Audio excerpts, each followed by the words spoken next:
Thanks for coming in today, everybody. Let's turn the music volume down. Oh my god. I can actually hear you guys, hear myself think. There we go. Thanks for coming in today, everybody. Good fixins. Thank you, sir. I appreciate that. I am feeling a lot better. You're still going to hear me cough, though, chat. I apologize for that. Every now and then you're going to hear a cough. It's just the leftovers of COVID-19. What a crappy situation that is, but we'll talk more about that when we get to the nitty-gritty of the flying. For now, welcome. Thanks for stopping by. Thanks for coming in today. We are in the Phenom. Oh, I just realized that still have the static elements in. Whoops. Don't want that. There we go. We are in the new Aerobask Phenom 300. I haven't flown it yet, chat. This is the first time. It's right out of the box, so we're going to figure this out together. I'm going to imagine that it's not very hard. I also have like the normal procedures and the checklist and everything opened up on another window here that we'll use to kind of help me along here. Definitely eating some frames a little bit here and there. That was to be expected. It's alright. It looks good. I like this livery. I'm going to have someone put November 124 Mike Charlie on the tail of this livery. But yeah, here we are. Here's the inside. Let's go ahead and zoom out here on the inside. Nice cockpit. Nicely designed. This looks like they really did put in like the high amount of time and effort into making this design and everything. So I'm looking forward to flying it for sure. No question about it. I wish my computer wasn't acting so laggy.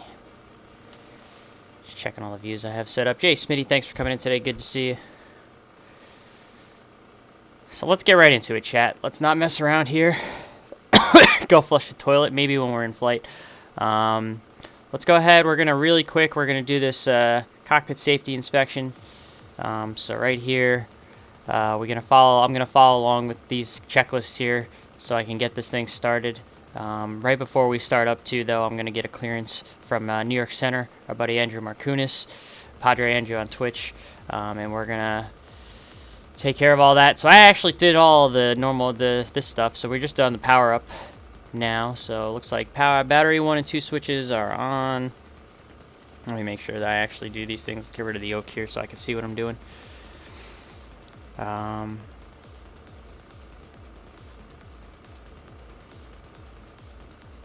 Anyway, battery 1 and 2 switches on. Battery voltage, we're good. We have the GPU available. MFD database, we checked already. The nav data is good. Transponder TCAS, that's all checked already. So now it wants us to go to before start here. Oxygen mask. Check. I don't know if we can actually do that in the sim. Yeah, I don't think we can do that in the sim yet. Test panel, so we'll do this. Fire. Fire.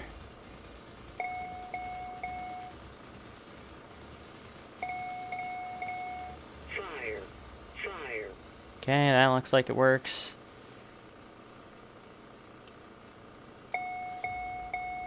Fire. Bag smoke works. All the annunciators are lighting up. That's pretty neat. Got the stall protection test, so we'll actually have the yoke for this one.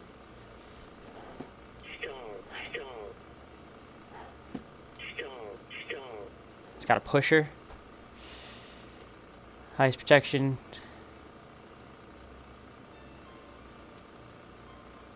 Looks like all that's good. Okay, so all the tests are good.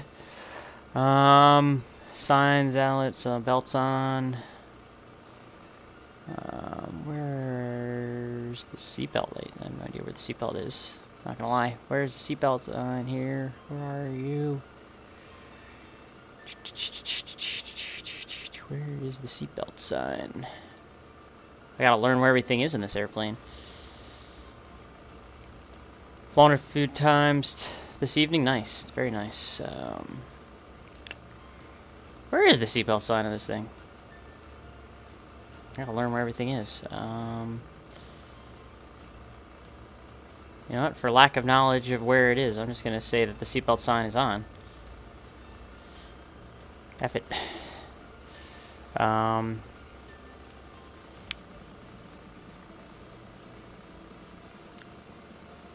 Go ahead and do, alright, exterior light, nav, emergency light, set to arm.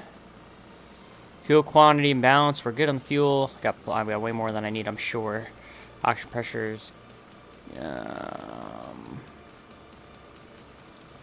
Where is the oxygen pressure on here? It's got to be on here somewhere, I'm imagining.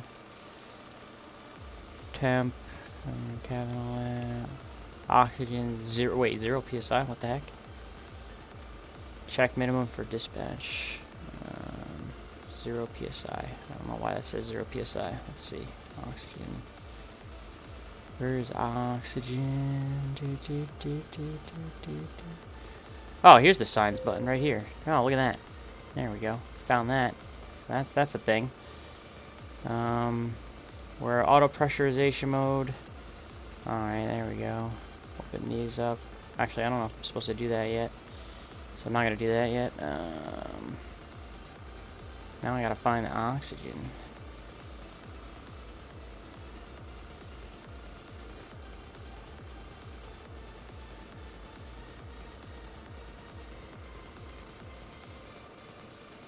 Alright, well, let's keep going on here. Engine ignition switches auto. So auto. Thrust levers are idle. They're idle. Parking brake is set. It is set.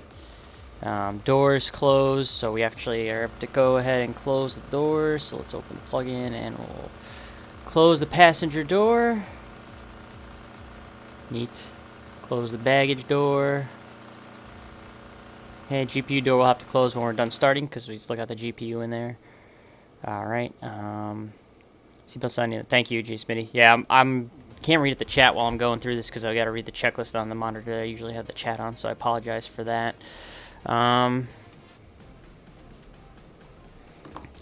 Where was I? Thrust levers, doors closed. Okay, engine start. Oil temperatures greater than 40 degrees, minus 40 degrees C. We're good. Battery volts. I mean, we're on GPU anyway, so it's fine. All right, let's do engine 2 first. Actually, right before we start the engines here, chat, we're going to get ahead and get the clearance before we start the engines. Oh, we lost New York Center, it looks like. Oh, that's a bummer. Just as I'm about to go get a clearance, we've lost New York Center. I don't think anybody's covering Caldwell either on the New York approach. Damn it. What happened to New York Center? Oh, that's kind of a bummer. Alright, well. We'll have to do it our own way for now then if we're going to lose New York Center. Let's go ahead and start the engines then like we were going to do. Alright. And start.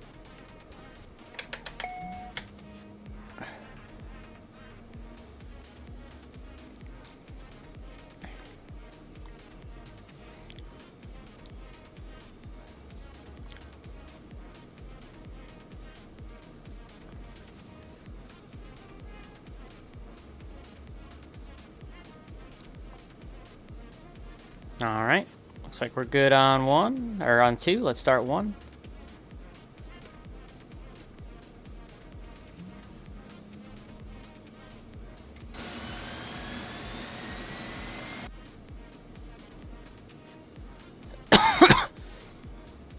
The interior sound needs to be bumped up here a little bit, I think. Yeah, this thing's just really quiet.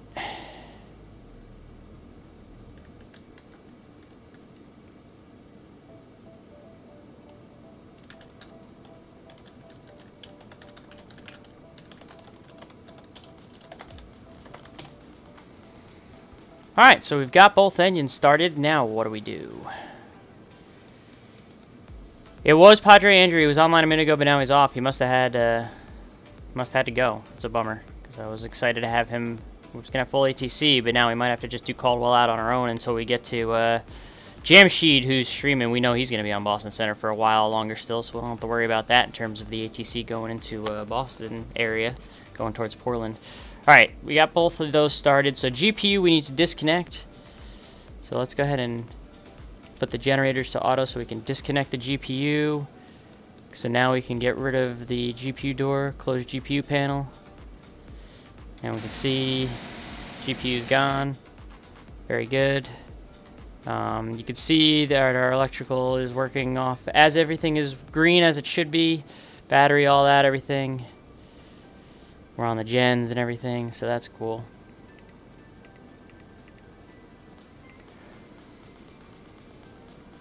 Let's go ahead and work. There's no weather, but we'll put the next red out anyway, just to say we did. I gotta put the wind up here. Almost forgot about that. Wait, where's the wind? Wind. PFD, wind. There we go. Do option 2. Transponder. Like I said, since we lost our ATC, we're gonna just give ourselves a code. Who gives a crap? We're in nav. That's good. We're gonna want to be in the nav world. So that's all set. So let's get back to the checklist. Disconnect, electrical emergency button. Electrical emergency button push in. Where is the electrical emergency button?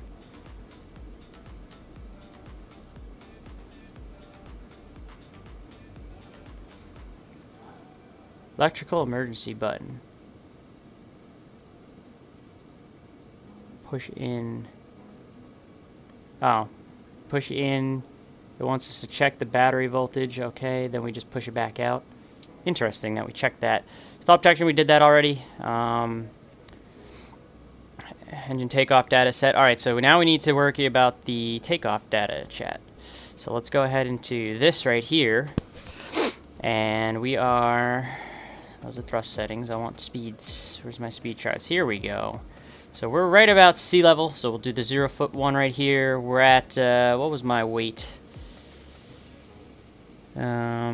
We are at 7888. So we'll round up to the 8,000 card. So on our V speeds, we're going to round up to the 8,000 card here. Temperature is 14. We'll go round up to 15. So we're going to need only 1,070 meters. I don't know what that is in feet, to be honest with you. But 107, 107, 118 is what we're worried about, chat. So 107, 107, 107. That's all the same number there. And 118 for the V2. And what is VFS? Does it tell us what VFS is? Is there just a standard VFS here? Come fly with me, let's fly away. I don't know if there's like a standard. Twitch anniversary is Phenoms. Mr. Leroy, thank you for the 1-year resubscription. Phenomenal. Thank you so much. I really appreciate that. Thanks for coming in today. Mustafa, thank you for coming in today. Yes, you did actually come in today because I'm actually here today. I'm home. I'm feeling a lot better after my COVID stint, and I'm talking through the setup for this thing. I'm just trying to figure out where the VFS speed is. Oh, it's right at the bottom here. I'm an idiot. So right down here, here's the VFS speed, chat. So what was I looking at? I was looking at 135 is the one I want. 135 for the VFS speed. 135. Okay, so our takeoff speeds are set. We'll worry about the landing speeds when we obviously get closer to landing.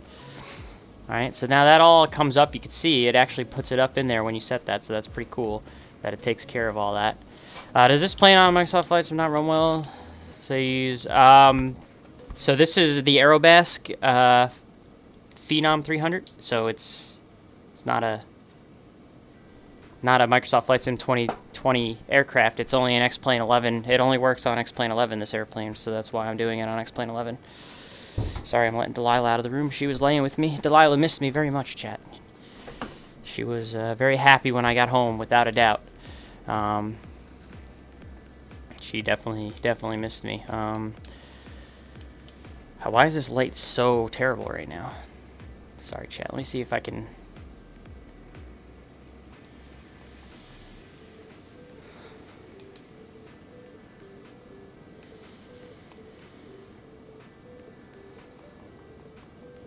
I feel like my backlight isn't working very well today.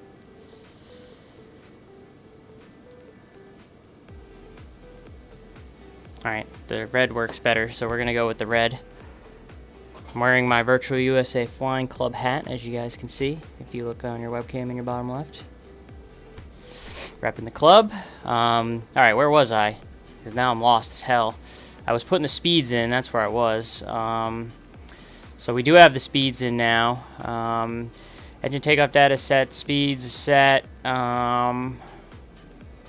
So that's all good in the hood.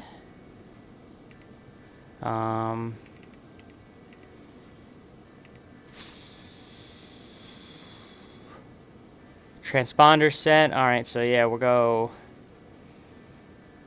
We've already got the transponder good, so we're set. Altimeters 30, 31 are set.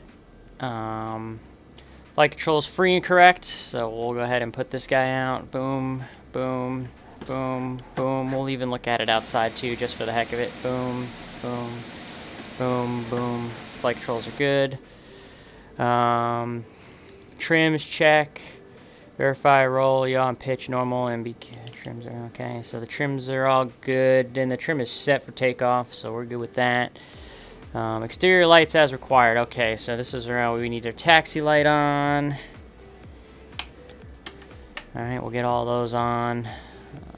We'll go to landing light when we're going to be taking off, if I remember. Sometimes I forget, I won't lie. See what we got going on in the chat real quick. Quit watching and get out there flying this thing. He can hang tight if he wants for a little bit. I don't mind having the company of you guys joining me this evening. Really do appreciate that 1-year resub, like I said, Mr. Leroy. And appreciate all you guys for stopping by. Let's continue on down the road here. Looks like our buddy has come back on New York Center, so he must have just had a internet glitch. So let's go ahead and get the clearance now.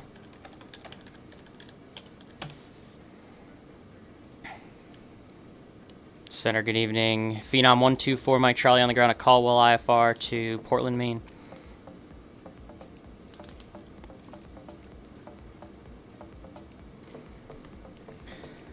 Over. New York Center, Endeavour 4629, good evening.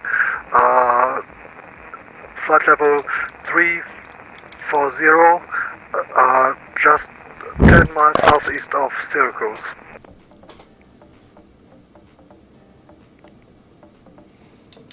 Endeavour 4629, New York Center, welcome aboard.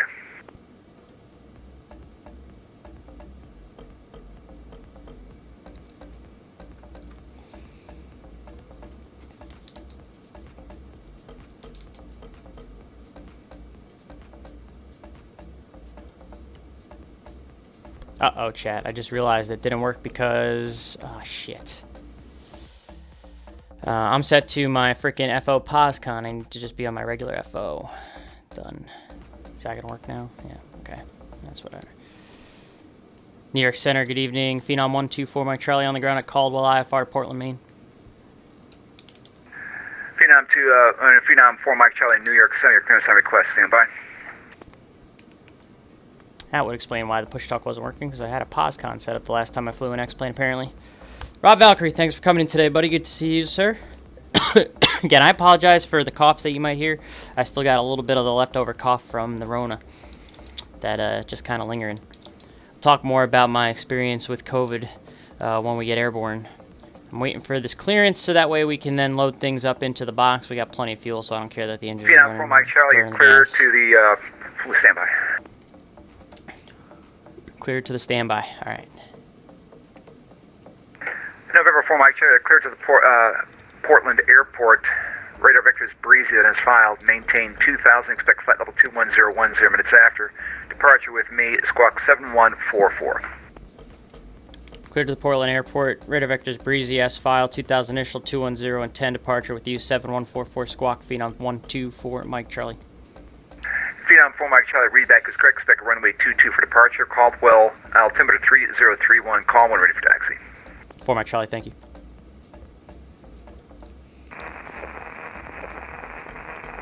Let's go ahead and finish turning things on here, chat. That I should probably have done already. Like, this should be auto. And then we'll get the flight plan in. ELT's armed. Hydraulic pumps, we should probably have those open. Oxygen low press. What do I have to do for the oxygen low press? I already forgot. Phenom 5, November 5, Bravo, contact Boston Center 134.7. Oxygen low pressure. Boston Center How do the 34.7 for oxygen- Phenom 5, Bravo, thanks for service today. Giant Where 654, is the contact Boston Center oxygen? 134.7. Boston Center 134. Oh, push to restore. That's where the oxygen is. Hey. Delta 513, 18 Roger, RPSI. climb and Good. maintain Okay, flight level very good. 340. I think everything is where it's supposed Was to there be now, another aircraft switch-wise. Yeah, that was Delta 557, Heavy 390. And say location, please. Flaps. Alright, let's set the flaps. We'll do flaps 1 takeoff is what we set the speeds for. Inspection as required. Okay, we don't need that before takeoff config. Okay, so we'll get to that point. We'll get to that. Center United 1035, Charlie 113 is Newark. I think we're ready supposed to put the taxi windshield to heats 221 on when we taxi out to the runway. We'll see in a second. United 1035, runway 22 right at Whiskey, taxi via Uniform Whiskey. Alright, let's see. Right at Whiskey via Uniform Whiskey. Eric Flight, thanks for coming in today. 7160. Phenom 4 Mike Charlie has a ring to it. Yeah, a little bit. A little bit. It does. Delta I like it. 557, you're still in Washington Center's airspace. Happy to be I'll call you streaming. when you're closer. Happy to be home after Alright, that nightmare that I went through. But again, we'll talk about that in a second. After we get airborne, I'll talk more about my experience. That was a mistake. Give you guys a look, see at the outside of the airplane here real quick before we get a move on. Beautiful airplane. Eventually, I'm going to have someone make it so that it says 124 Mike Charlie on the tail. You're going to have someone edit that for me. Let's put the flight plan in. I keep putting this off. Here is our flight plan, by the way. We're going from Caldwell, Essex County to Portland International. We're going to have full ATC the whole way because Jamsheed will probably be on forever like he always is. Runway 22 right, next via Bravo, So Breezy, Victor Romeo, 39, Carmel, runway Grecky, 22 right at Judds, Whiskey, Cambridge, taxi via Sea Dog Bravo, 3 Romeo, arrival Whiskey. at flight level 210. 22 right, taxi via Bravo, So we want to Romeo, put in Whiskey, United Breezy. 27 there. Breezy. I like that this keyboard actually works. Where is the enter button? There it is. Enter. Breezy. Procedure. Oh no, that's not what I want. I want to load insert, load airway, enter to caramel, enter load. Okay. After Carmel, we got Grecky.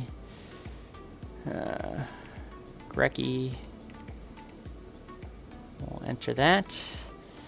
And then we got Judds. We'll enter that. Cambridge, CAM. We'll enter that. And then we gotta do the arrival. Envoy 4420. First thing I'm New gonna York do is Center, select direct departure. ditch, Oh, on okay, maintain there's flight none. level So 210. let's go back to flight plan menu. There we go. To procedure, select arrival. United 1035, ready to take off. 22 Oh, right oops, at I gotta put Whiskey, the. Newark. It has me going to United 1035, turn left heading 190. KCDW-KPWM. Wind 1807, Enter. runway 22 right at Whiskey, clear for takeoff. Clear for takeoff, 22 right, Whiskey, heading Okay. 190. Now we can go ahead and select an arrival. Enter. Sea Dog 3 off of Cambridge. Oh, what are they going to be using up there in Portland? Let's take an educated guess with the wind. 180 at 5, so probably 11. So we'll enter that. Load that. So now our whole flight plan should be in. I believe it's Sea Dog at 11, if I remember correctly, at the for this arrival. I think that's the only altitude or anything that we have to worry about. Southwest, Washington Sure Center enough, is Sea Dog closed. at 11. Change of route. So we'll get that in there, highlighted. Okay, good. All right, perfect. So the flight plan is all nice and pretty and in. Perfect. So we can get rid of that.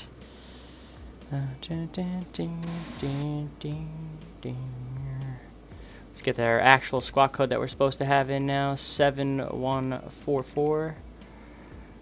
He's going to be our departure frequency. Don't worry about it. 2,000 is our initial altitude. Oh, I guess 3. I was close. 2,000 initial, so we're not going very high. I'm going to keep my vertical speed down just for 200 feet a minute to start. 6,000. All right, heading vertical speed to start out of here. All right, I believe we're all set to go. I think we've got ourselves an airplane that's ready for flight, chat. Oxygen, yeah, we took care of the oxygen. So that's all goes well and good. Let's see. Before takeoff, we'll do that while we're taxiing out. So let's go ahead and remove park brake. Remain on. I will turn you in just a moment. And we'll go ahead and turn right heading is 060. taxi out here to the left. We're going to be going to runway 22. So it'll be a right turn. Let's look at the taxiway diagram. We're right here at the FBO, so it'll just be a right turn on Papa, across the runway down to the end of runway 22 over there.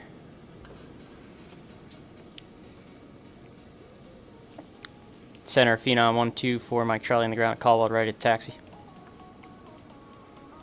And over for Mike Charlie, runway 22 taxi via Papa across runway 28. Pop across 28 to 22, Phenom 124, Mike Charlie. Let's get a nice look at this bad girl while we're taxiing out here.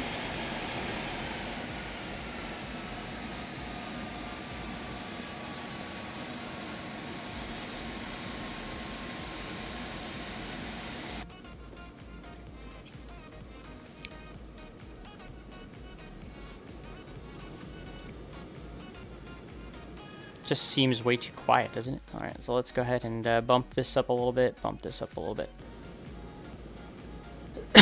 Still very quiet, but it'll probably pick up when we throttle up. See, we're clear on the runway 1028 to the left, we're clear to the right, we're clear to cross. We turn the landing light on now before I forget, and we'll do the takeoff OK check. Takeoff. Okay. Hey! By the way, both the 145 and the 175, you have to do a takeoff config check just like that and have it say takeoff OK. So that's very common in the Embraer family to have that. Passenger lights as well. The yaw damp is off. We got to turn the yaw damp off. Yaw damp is off. Okay. We'll hold short here. Lights as required. We're all good on that. We're all set. That's the end of the checklist before takeoff. Not quite on the center line of the taxiway here, but we are... What do we say, chat? I think we're ready to go. Phenom 124, Mike Charlie is ready for departure. Phenom 4 Mike Charlie, fly runway heading, wind 100 at 3, runway 22, clear for takeoff. Runway heading 22, clear for takeoff, Phenom 124, Mike Charlie. So runway heading in 2000, chat. Turn right direct, Merritt, climb and maintain 17,000. Direct Merritt, climb, maintain 17,000, United 1035. Envoy 4420. It's been a hot minute, chat, but we are taxiing, Clear direct, and we are ready to go. 25 days since the last stream I've done. I'm healthy. Finally kicked the COVID. I'm home. I go back to training to restart. We'll talk all about that in a second. But for now, all that matters is we focus on the takeoff. Let's get lined up here, hit our heading bug so we can go runway heading. Delta 50, Delta and 5, we 57, are you with me? are on our way. We're here, 557. In the Phenom 300. Squawk 7110. Takeoff power is set. 7110 to block with Delta 557.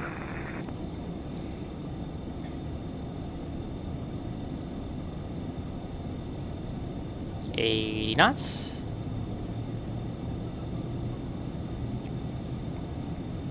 V1 rotate. Center, United 1237, V2, positive rate, gear up. Ready for departure. United 1237, turn left heading 190. Wind 180 at 7, runway 22 right at Whiskey, clear for takeoff. Yaw damper on. Heading 190 up to departure. We're going to turn the autopilot on. Clear for takeoff, United 1237. Delta 557 radar contact. It does say trim when the airplane auto trims. I've noticed it Welcome. does that. So let's go ahead and bring the flaps up. VFS. Trim. It likes to yell at itself for the Radar trim. contact, climb and maintain 10,000 altitude. Trim. Phenom through 124, Mike Charlie's through 1,000 for 10, 10,000 runway heading. So we can pick the speed. Let's go flight level change. And we're going to go speed.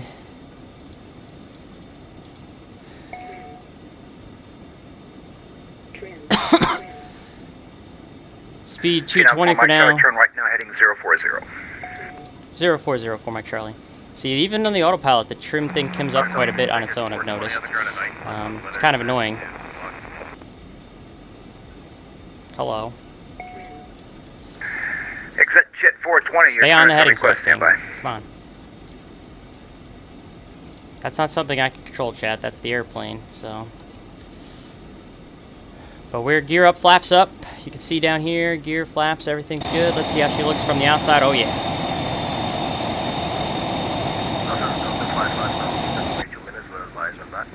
Gotta go put her into climb speed here. You can see climb. Climb. All right, let's go ahead and do 240 now. Charlie, please. For flight level change up to 10,000 feet. Delta 557. Again, the trim, she's staying on her own, because I'm not involved with that. The autopilot's on, so Phenom that's 4 Mike Charlie, interesting direct thing. breezy, climb and maintain flight level 210. Direct breezy 210, Phenom 4 Mike Charlie. So direct breezy, we got nav and 210. It's 210 set, and we are direct breezy. We're naving. We're looking good.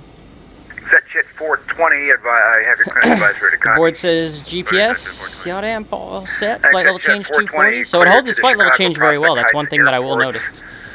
Radar vector's coat then is filed. Yeah, if you touch it, it just gets. So you just gotta let it go. That's something that I think they're gonna have to do like an update for the built-in whatever trim warning that it gives when you're on the autopilot there. They need something for the first hot. Exactly. My apologies. It's maintained 3,000. They maintain 3,000.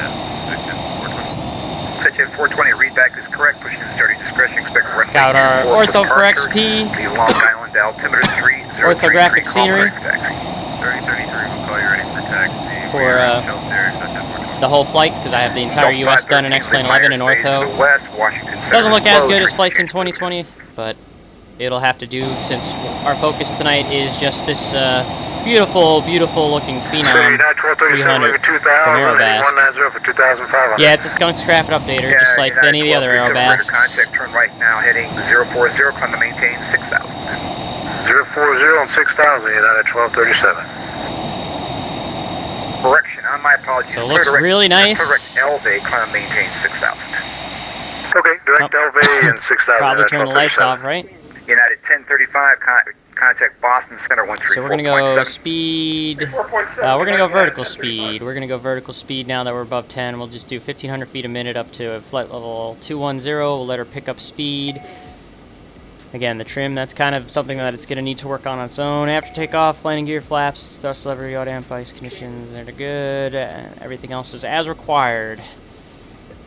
Very good. Center, Pacific Airways 669. So we are on our way.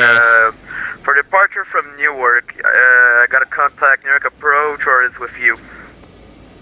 You're going to be with me there. That approach controller is only covering LaGuardia at this time. In the Phenom on our way to Portland, Maine. Copy that. We're in Terminal A. Might do another flight after this. We'll see how I'm feeling. Ottawa. I might start coughing a lot with the talking. Again, that's the remnants of the COVID. Sorry about that. I accidentally cut the volume on my headset accidentally. 230, United 1237. I'm going to lower the volume a little bit here on the X-Pilot because the ATC is a little loud and the other pilots are a little loud. United 3196 New York Center, proceed direct Grecky. Oh, we are going fast as heck, apparently. All the way into the yellow, even in the climb. So apparently this thing has a lot of power. Let's go ahead and make it 2,000 feet per minute then. No problem, direct Cranky, climb and maintain 17,000, Delta 3196. This thing's... Phenom 4 Mike Charlie, contact Boston Center 134.7. 1347 for Mike Charlie C. 134... and 7. Endeavor 4629, leave my airspace. Let's talk to damn Sheed. So this thing has some kick. We're figuring that out in the climb. Doing 2,000 feet a minute and it wants to go all the way into the yellow. Boss Center, good evening. Phenom 124 Mike Charlie, flight level, or 14 for flight level 210. Rusty on my comms here, Number 124 Mike Charlie, Boston Center, good evening. Climb and maintain flight level 210. Flight level 210 for Mike Charlie. Which we're already doing. Center, good evening. Sean Falk 980 heavy with you at flight level 310. China Southern 960 Boston Center, good evening. Yeah, that trim thing with the turn and the climb, that's going to be something that they're going to have to work on with a hotfix, I imagine. So that's not anything I'm doing, the autopilot's doing the work. Fastest single pilot bizjet? Yeah, so this thing's got some pop to it, no doubt. It's got power. Little Embraer power. The Brazilians know what they're doing, I guess. Go ahead. Roger, sir. Unexpectedly, we're going to have to continue this flight offline. Thank you for the ATC. No problem, you take care. You too. Lindbergh 21, descend via the descend via the Roebuck 3, Bravo, me out, runway 4 right, boss. Oh, he's got hockey night. Okay, we'll I don't think I'd survive playing hockey right now. I wouldn't have the energy. Boston Center, Envoy 4420 with you. Alright, so let's go ahead. We got 13 of you in here. Most of the regulars. Good fixing, Mr. Leroy, Rob Valkyrie, Eric Flight. I know I saw Smoke Steve, Mustafa were in the chat as well. Jay Smitty, thank you guys all for being here. So yes, I had COVID-19. The cough that you hear is the remnants of what's left. I also still don't have any smell. I still lack smell. I did get my taste back, thank God, because I love food too much to not be able to taste. But it was rough. It felt like I had the worst flu of my life for like 4 to 5 days. It really had me down and out, just miserable. You know, all the symptoms. Let's go ahead and go standard through flight level 180 here. So 2992. Okay, hit the standard button right here. 360-4000. Yeah, it had me feeling terrible. I was super congested to the point where even my ears were blocked. I had the cough, had a fever. Nothing more than 100.4 fever was the highest I think I got, so very mild fever. But I just felt fatigued. I felt sore and achy, like I was in pain, and if I got even out of bed, like I just felt like I had run a marathon. So it was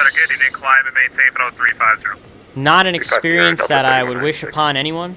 And obviously I didn't have it as bad because I had it, I recovered, I'm fine now, I'm young and healthy thankfully, was able to handle it. And I know that there are people that aren't as lucky, that, man, the X-Pilot's still very loud. Cross Epdot, 1000, thank you for Southwest 4322. Sorry. Hitting some buttons here. Alright. So yeah, it was just brutal, chat. 20 for 21. I'm gonna lower the nose here now. 1,000 feet for the last 1,000 feet of the climb. And you know, I got put through the gambit for, like I said, it was about 4 to 5 days where I was really feeling it bad, and then once I finally got through the worst of it, the fever broke, I started to recover. Feeling really good now. You know, a lot less, you know, just a little bit of residual congestion, a little bit of residual cough, and I still can't smell, but I've got taste back. My energy is back to a good amount. I still do get pretty tired pretty easily, you know, I'm not like it. I was outside playing with Delilah when I got home here, and you know, I was out of breath pretty quick, wasn't able to really keep up with her at all, so that's going to probably take some time to come back as well. And a little cap our altitude here. So yeah, it sucked, and then of course because I was down in Dallas for training, I got stuck down in Dallas, so I had to stay in the hotel room for the 10 days for the CDC. Quarantine is 10 days as it stands right now, the current guidelines. Get the cruise power set here. You can see right up here it says CRZ for cruise. Cruise. And so I was stuck in the hotel room, legitimately couldn't leave the hotel room for 10 days. Thankfully I had classmates went and did grocery runs for me, helped and got me stuff, Uber Eats, delivery for food and everything like that. So it was rough. Yeah, I do. I'm not going to talk about how and where I got it, Rob, but I do know. I'm not going to talk about that on stream. But I'm very keenly aware, actually, of where I got it from. I'm going to leave that information off of the stream and all that, but I was able to leave the quarantine yesterday. I was able to fly home today. Got paperwork from company and everything to fly home, so here I am. I'll be home until Sunday. I fly back down to Dallas on Sunday. The worst part of this is that I have to restart my training completely from start. So I had done 2 weeks worth of ground class. I'd done the specials, procedures, emergency procedures, and then I had done 3 days of systems and then the FMS lab for the new airplane. Had done all that, and now it's all invalid. and because I got this, so now I have to go down. I'm going to have a new class, new classmates, start from scratch like I didn't even do it. So I guess if you want to look at it one way, it's going to be like a refresher. But it is kind of a bummer that it worked out that way, where now I'm going to have to kind of do it all over again. So it almost feels like I've kind of lost 3.5 weeks of my life for nothing from this, because everything now just kind of slides almost a month in the future in terms of training and everything. But at the end of the day, it could have been way worse, and I'm just thankful that I'm getting healthy. You know, I do have this little leftover cough that you hear in the chat, but happy to be here with you guys streaming. Happy to be home. I'm thankful that I'm going to sleep in my own bed for the first time in what feels like forever tonight. I got 5 days here to kind of get my mind to reset and reset my packing and reset everything to go and start training over again. And eventually I'm going to get that type rating on the 175. It's just a matter of when, not if. It sucks that it's been set back a little bit here, but yeah, that's just the way that it is, and I'm looking forward to getting back and getting restarted. Hopefully I'll have another set of good classmates, because I did have a bunch of good guys in the class that I was in. And, yeah, my dad had it too. He's feeling fine. He's doing a lot better today. Best day he's had. So we're all good in this household, thankfully. And everything's starting to get back to normal.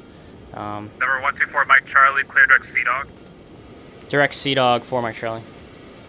Alright, he wants us direct all the way to C-Dog. Contact position as reported, Portland altimeter 3035. So direct C-Dog, the airplane's got it. And C-Dog at 11 is what we're planning on, chat. So let's go ahead and look at that information real quick. So we're going to go all the way direct to C-Dog now. We can expect to cross C-Dog at 11. He's still got to give it to us. And then I'm expecting to land runway 11. So then we'll go from C-Dog to Kayak to Arar to Buckstow at or above 2,300, and then we'll probably get a vector in from there. Probably be the visual 11 since it's pretty much 10 and clear. So it's going to be pretty easy getting into this airport. Again, expecting runway 11, probably straight in. If there is an ILS, we'll back it up. There is. So what we're going to do is I'm going to go ahead and put the ILS into the box, into the flight plan. And we'll use that as a backup, even though we're expecting, like I said, the visual.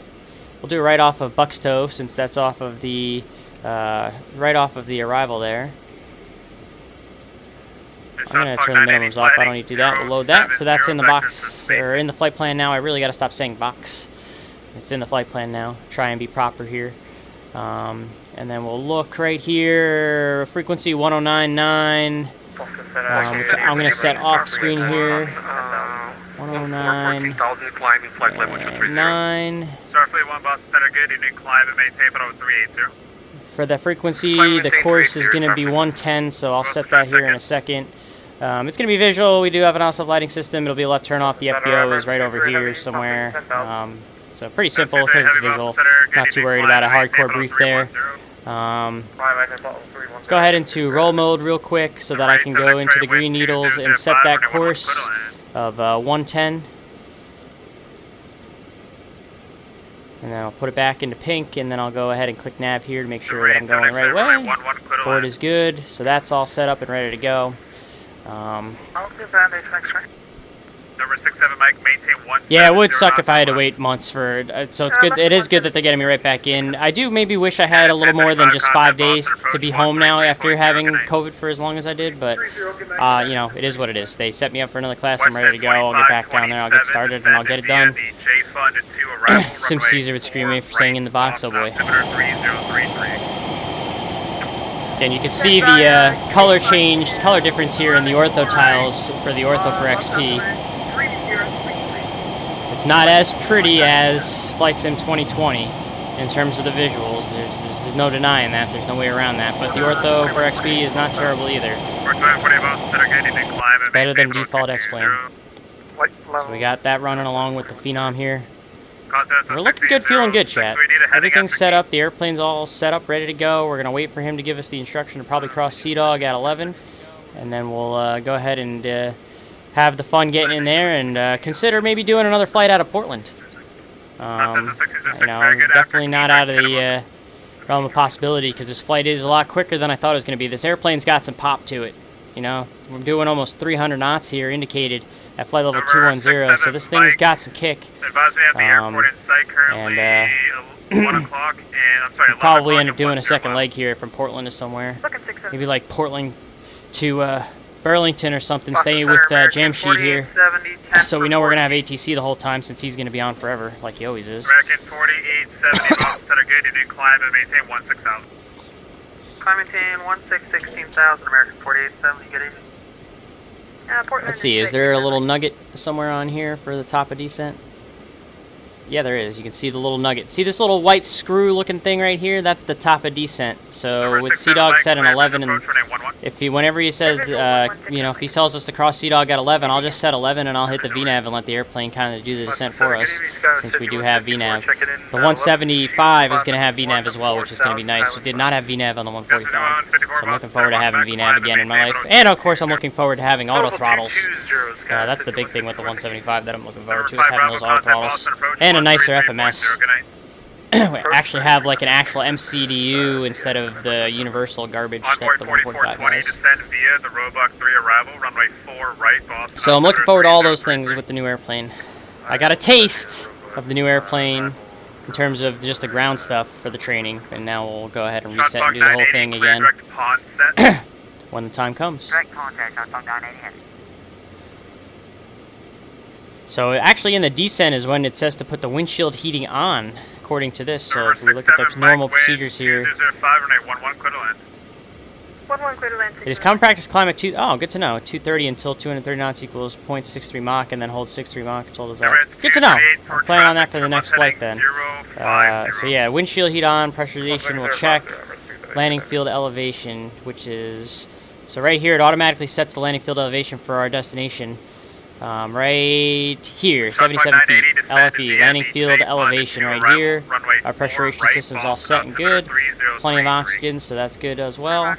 So that's pretty cool that it, you know, that's a nice system to have that set up, the landing field elevation just like that. Similar. Mike and Charlie, for your planning purposes, expect the visual approach runway 11 at Portland.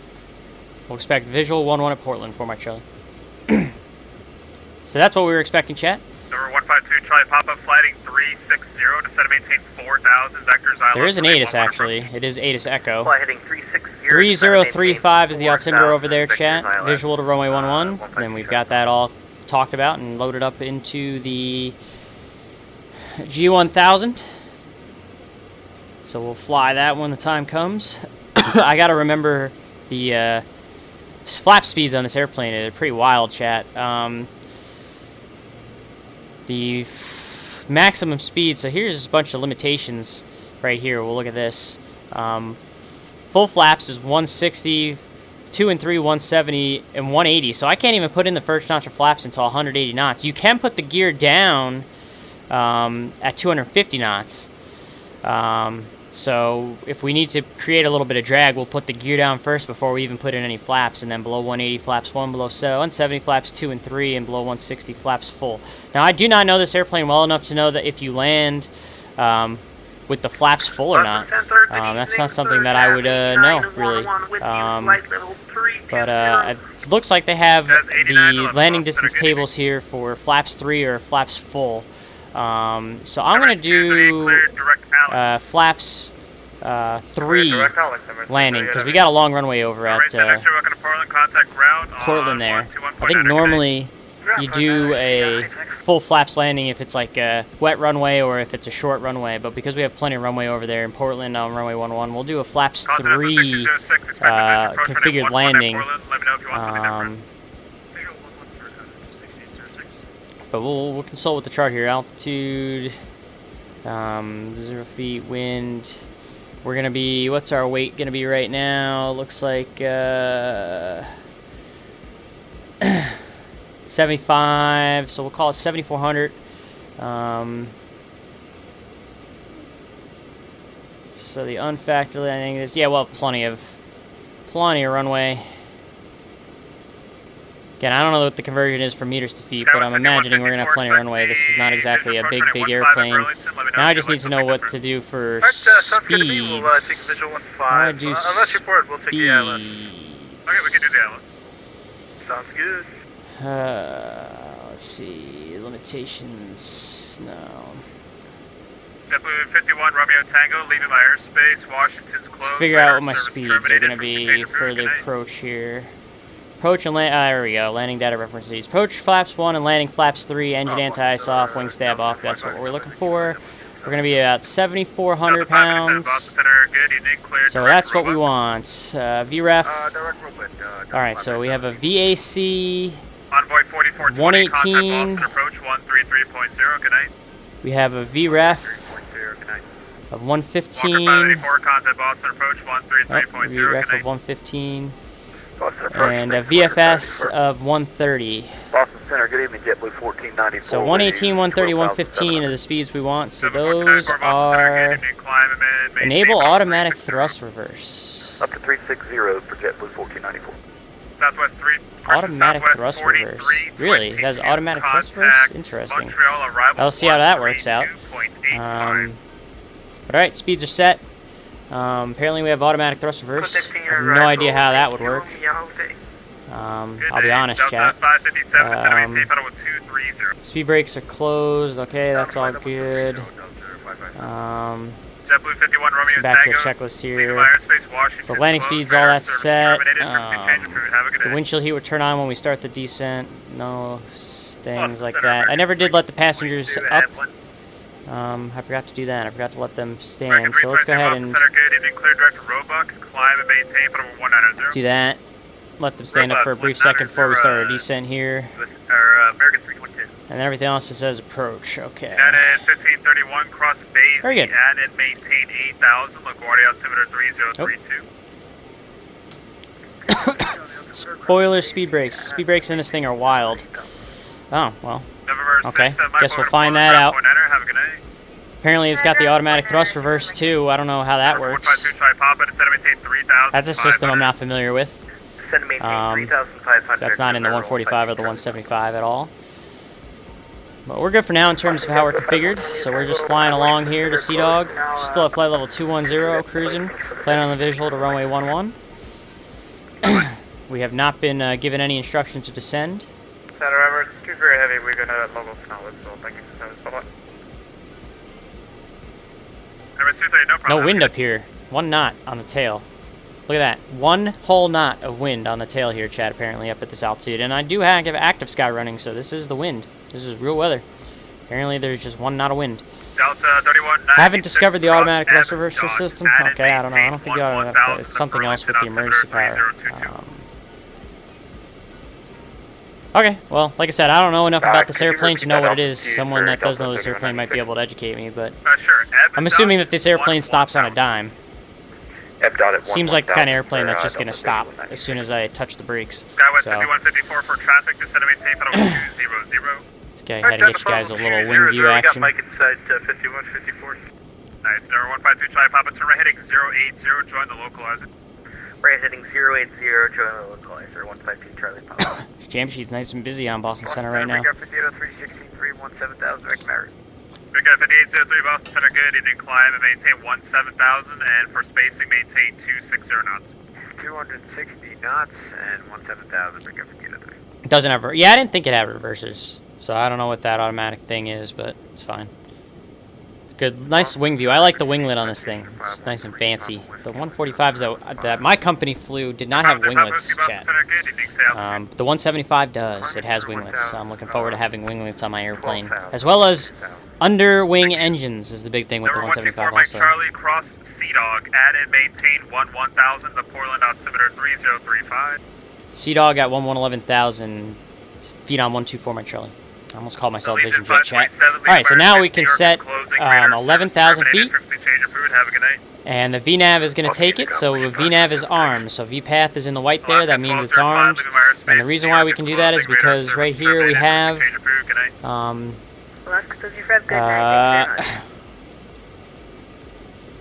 Sea Dog at 11, right there, boom, 11,000 feet, so we've set 11,000 feet, that's why the VNAV is going to be able to take it without any issues.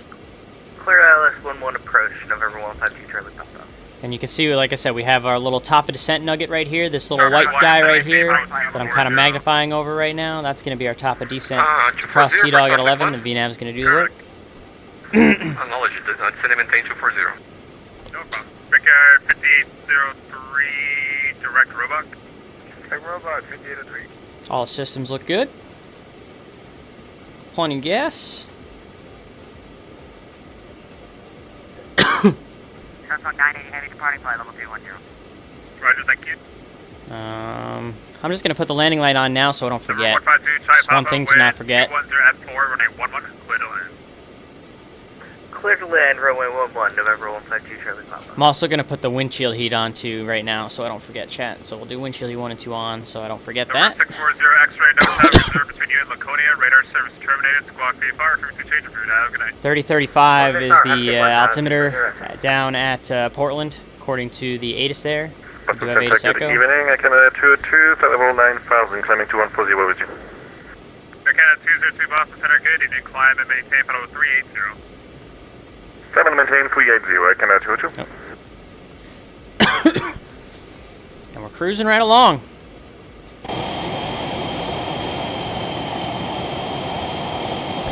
I really wish it said 124 November 124 Mike Charlie on the tail like all the rest of my airplanes. I'm gonna have to have someone do that custom for me at some point down the road here, but this is a nice little airplane. So far it's acting really smooth. I haven't really found any issues except for the little trim thing. G-Nice for you, thanks for coming in today. Good to see you, sir. That little trim thing is a little annoying. I'm sure they're going to do a hot fix for that at some point. But great looking airplane. Good job once again. I love Aerobask products. The Aerobask DA62 is still probably my favorite airplane of all time on XP11. But this is probably going to make it, give it a run for its money. So Aerobask, well worth the $45 for this thing already, just from the little bit I've been messing around with it. Obviously, they're going to do some hot fixes to make it even better. They give you all the manuals and everything that I've been reading through on the second screen to kind of keep up with checklists and things like that. So yeah, once again, Aerobask, excellent job. I think this airplane is very much worth the money, worth the $45 that they're charging for it. It's very nicely detailed. How close? We got time. We were told to go check out the bathroom, and apparently it flushes. So let's go head back here to the lab real quick before we get to top of descent. And look at that. Can go right inside. Center JetBlue 1494 with a Chris. Nope. Yeah, I'm going to step to the galley for a cup of coffee, about 3 minutes. Never. Look at that. You got the little, probably the little pull-out lab, which was the FO's job, was my job when I was flying the beach jet to take care of the pull-out lab. You can even flush. It makes it. Oh, look at that! It makes a noise. There's no visuals, but it made the noise. That's kind of gross. Not even gonna lie, that's a little on the gross side. Oh, look at that! It's even got little window shades on the windows. Oh my god! And the water works. Soap doesn't work. Dude, that is bonkers. West at 2527, contact Boston approach. Look at that! All these window shades work. I bet you the table works. Look at that. That's a little high level of detail in this thing. That's pretty awesome. You got a little seatbelt, you know. Oh, it even gives you, look at this thing. 133.0 approach. Thank you. 20.37. It gives you the freaking, oh my god. That's awesome. 3021 on the meter and down to 11. That is freaking cool. Hoping the draw. Oh, I missed that. Oh, well, when we land, we can go explore more, because right now we're at top of descent. I timed me coming back perfectly, so let me go ahead and bring the power back here. That is the action. Roger, thank you. For our top of descent, try and keep it out of the yellow steam, no more than 300 knots here on the descent. That's crazy. That all works like that. That's a high level of detail. The little video monitor that shows like your flight and how close you are to your destination. That's impressive. That is pretty damn awesome. That's got to be one of the nicest things I've seen for an out-on aircraft in XP11. Just that level of detail is pretty wild. So yeah, very, very happy with this aircraft, without a doubt. Let's take a look out the wing here during our descent. Use this wing right here. You can see the wing kind of flexing a little bit even. Gulf Strike 79. Nice and quiet back there. That is awesome. 177, That is a high level of detail, Over Montreal high Center, quality 128, sim that 775, Aerobask has put together. Again, that trim thing is really the only gripe that I have with it right now. But that's something I'm sure they can fix with a hotfix. Have a good night. Unless that's something that the real airplane does a lot, because like I said, I don't really know this airplane, chat, so it could potentially just be something that the Phenom 300 does. I don't know. Alright, we're coming up to our transition altitude. We set our 30-35. American 9524 Boston Center. 30-35. 30-35. Altimeters are set. Shunt fog 980, contact Boston. Yeah, we already have the wind shear deal on. The landing field pressurization is checked. Landing speeds and minimas are set. Delta 557 descend via It's a visual approach, so we're not worried about that. Exterior lights are set. Passengers advised. So let's go ahead and get the passengers reseated. American 4870. Cross feed knob. Add and maintain 8000. LaGuardia altimeter 3032. Off. We're not cross feeding. The fuel is fine. Altimeter set checked. We're good. We're not in icing conditions, so now we just have to worry until before landing. Which is going to be yaw damper off, landing gear down, 3 green, flaps as required, and be ref. Okay. So we're nice and all set up. Looking good. 177 Kilo Boston Center. Good evening. Fly runway heading. Runway 11 clear for takeoff.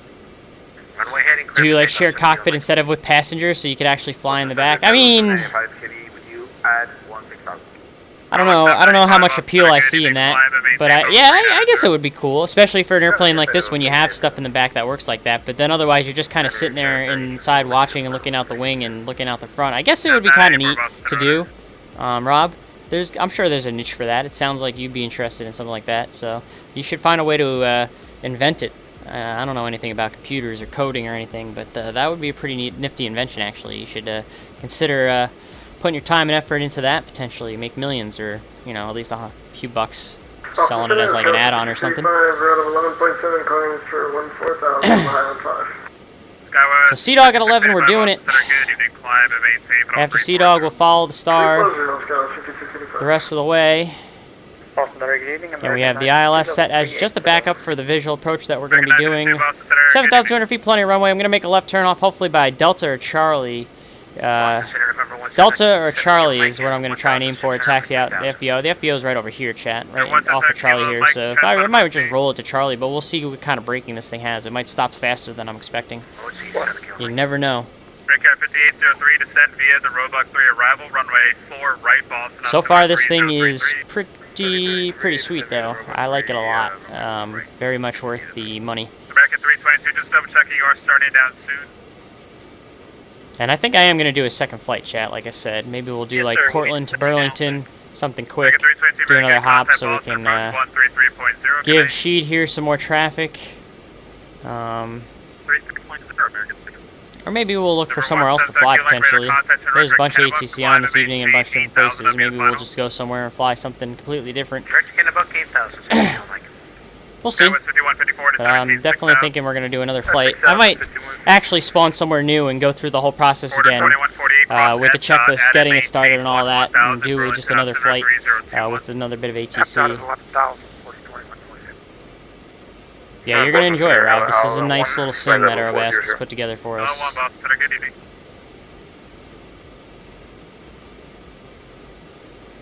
American 4870, contact New York approach 10.8, good night. 20.8, good night, American 4870. Starfleet 1, cross the rank, at a maintain 7,000, New York altimeter 3032. Cross rank, at and maintain 7,000 and altimeter 30. And all it's missing is having November 124 Mike Charlie on the tail. Otherwise, this thing is nice. I like the livery. This is my favorite livery. I scrolled through all the liveries that they have. This is my favorite livery that they offer.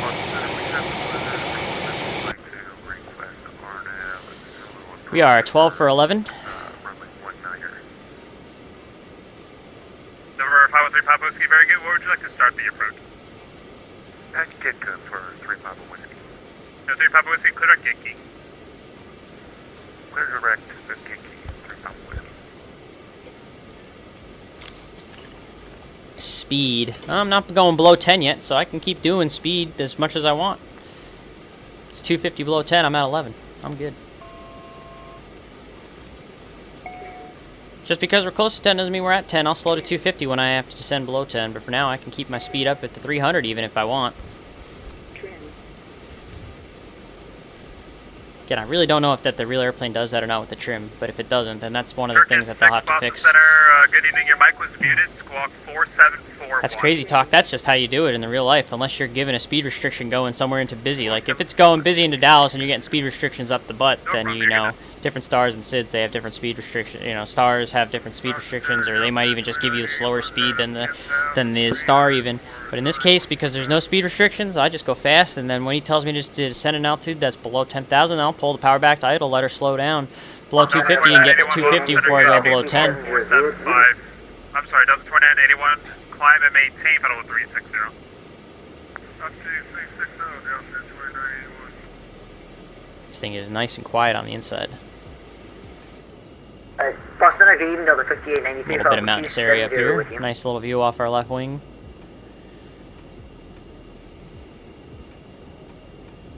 I did forget to tell him that we were out of 210 for 110. That's something that I really try and focus on doing, and I forgot to do it. And now I hate myself for it, chat, because that is a required call. And not everyone does it. Even in the real world, sometimes, if the controller's busy, you won't do it. But it's something that I try to make a point of doing, and I forgot to do it, and I apologize. A little bit of rust. I haven't done a flight in a real airplane or even in a sim for a while. I didn't get anywhere close to the sim portion with the 175 training, so a little bit of rust. Number 124, Mike Charlie, flighting 020 to maintain 4,000, vectors, visual approach, runway 11. 020 and 4,000, Phenom 124, Mike Charlie. 020 and 4,000. So now, here you go. Oh, that's the speed. Now, power to idle, so I can get below 250. Vertical speed. 4,000 set. Start with 1,000 feet. So we're not too fast in the descent. We can get to 250 to 10. Kind of want that wing view off the left real quick. Oh, yeah. Turn, baby, turn. Ghost Drive 123, direct Roebuck, descend and maintain pedal with 230. Direct Roebuck down at 230. So 020 heading. Turkish 6, radar contact 100 miles west of Cambridge. Oh, my course got bumped off for some reason. Let me make sure. 19.9. 19.9. Alright, so I gotta put my course back to 110. Delta 5893, radar contact 30, crushing 50 miles west of Syracuse, maintain pedal with 270. Can lower this descent rate some more now. We'll do 1,500 feet a minute because we're 250 knots. Have a good night. 32.85, Delta 3196, thanks. Number 124, Mike Charlie, to right heading 080. 080 for my Charlie. Number 513, Papa Whiskey, cross Gidkey 080. 6,000, cleared Arnaz Zulu, runway 19 approach. Okay, cross Gidkey at or above 6,000. A trim thing, like I said, that's the only annoying thing that we've found with the sim so far. Boston Center, good night. Shamrock 118 with you, by level 230. Shamrock 118, Boston Center, good evening, squawk 4717. Ooh, that looks so clean. Shamrock 118. Ooh, baby. So the frequency, yep, IGCS is, so that's the correct IGC, or no, it should be IPWM, not IGCS. Oh boy. Are you giving me the opposite localizer? Yeah, it's giving me the other one. Starfleet 1 leaving airspace shortly, New York approach for Newark is closed. There we go, IPWM. It's got the right one now. It changed my course on me again, so I'll go ahead and fix that. 110. Stay. IPWM, that's what we want. That's what we want. Very good. 110 for my Charlie. So he's pretty much putting us straight in with this 110 heading right here, pointing us right straight smack dab towards the runway. You can see even the loc was taking it pretty much on that heading. So he's just pointing us right at the airport. So we should probably descend a little bit faster here. Alright, JetBlue 1494, we'll see you, thanks. Because we're coming in pretty quick. Contact Boston approach 133.0, good night. 33 nothing, we'll see you later, Big F 5803. So 124 Mike Charlie, Portland, 12 o'clock and 20 miles, advise when you see it. Field in sight. Phenom 4 Mike Charlie. Phenom 4 Mike Charlie, clear visual approach, running 11. Cleared visual 1-1, Phenom 4 Mike Charlie. So we're clear for the visual all the way here, chat. Go ahead. So we're going to keep this descent going. I'm wait till the glide slope comes above, hopefully, here, so that we can intercept the low appropriately. We gotta really slow this baby down. What can I do in terms of altitude here on the visual? I could probably go all the way down to that 2,300 for Buxto. Delta Sierra cleared to the Boston Airport via the Bangor 2,300. AJ, then as filed. Maintain 10,000, squawk 4727. And we'll keep descending here nice and aggressively until we get the glide slope to kind of match up here. Let's go ahead and put some speed brakes out. Via Alpha 240 Delta Sierra. Skywest 5154 to 783,000. 3,051.54. Continental 1606 to 3,500. 3,500, Continental 1606. No 124 Mike Charlie, wind 2104 and a 11 clear to land. 1-1 clear to land, Phenom 4 Mike Charlie. Pilot Pina, thank you for the follow. I appreciate it. Thanks for coming in today. I am going to focus up here on this approach real quick. Let's go ahead and bring the speed brakes back out now. And now, if we hit approach, are you able to take some both. Very good. Affirm, sir. American 952, very So we're on the glide, we're on the local, all that's good. Again, we have our speeds in. So before landing, we'll eventually take the auto amp off, along with the autopilot. We'll get the gear down here right now, actually. Gear down. And just confirm for American 952, want me to... Actually, probably a little soon to put the gear down, but that's fine. We'll gear down. It's fine. Take it nice and slow here on the approach. Again, 180 for the first notch flaps, so we have the gear down before we put in any notches of flaps even, because it's a structural limit, 180 for that first notch flaps. Good evening, climb and maintain 310. 310, 1 Mike Golf.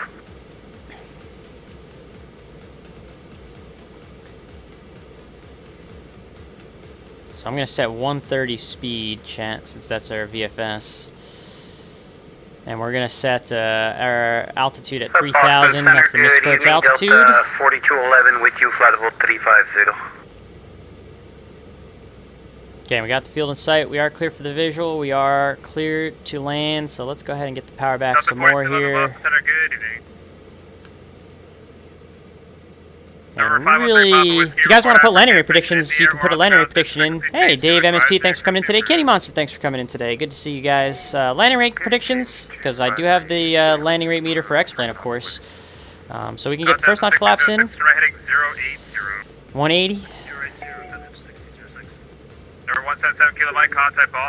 So we got flaps 1. Below 170, we can do flaps 2, 3. Skywest 5154, turn right heading 360. Let's get down to our ref speed. There's flaps 2, we'll go flaps 3 for the landing. Coast Stripe 123, descend via the Roebuck 3, arrival runway 4 right. And we are clear to land. 3033, Roebuck 3 for 4 right. Coming in with a little bit too much pace here, chat, so I'm getting myself out. For our RF right there, the white line, about 115 is what I'm looking to slow down to. Let's go ahead and put the yaw damper off, autopilot off. Let's fly it by hand here.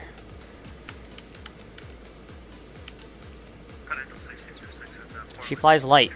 That's the first thing I notice when I'm hand flying here. She flies very light. Light touch. I need a light touch for the spare plane. Continental 1606, you said you have the airport in sight? There's our ref speed. Continental 1606, clear vision approach runway 11. We are fully configured, clear to land, we're on our ref. Wind 2008, runway 15, clear for takeoff. Autopilot yaw dampers off. Get your landing rate guesses in. Skywest 5154, descend maintain 2,200. Flight 251.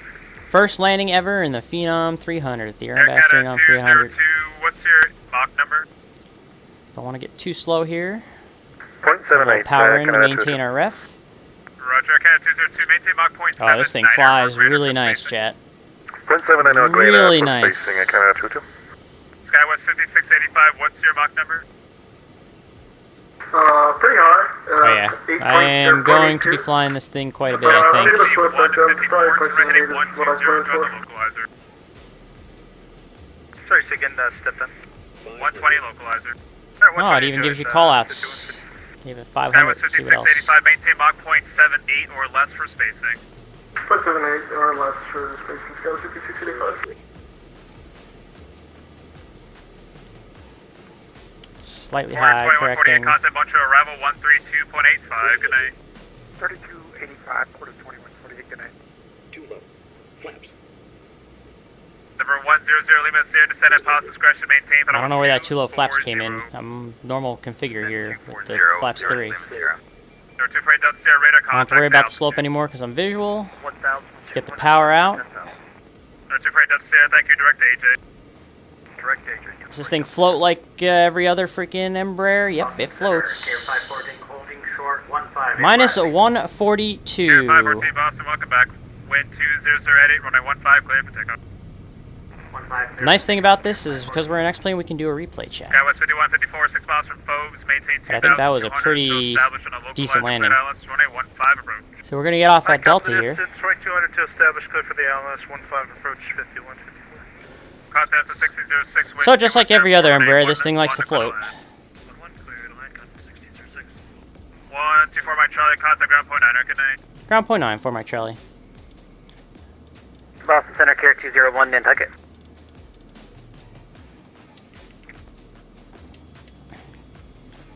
Ground Phenom 124 Mike Charlie is off on Delta, taxi to the FBO. Phenom 124, Mike Charlie, Portland ground, welcome to Portland. Right turn Alpha, try to the ramp. Alpha Charlie to the ramp for Mike Charlie. There she is, all nice and clean after landing check.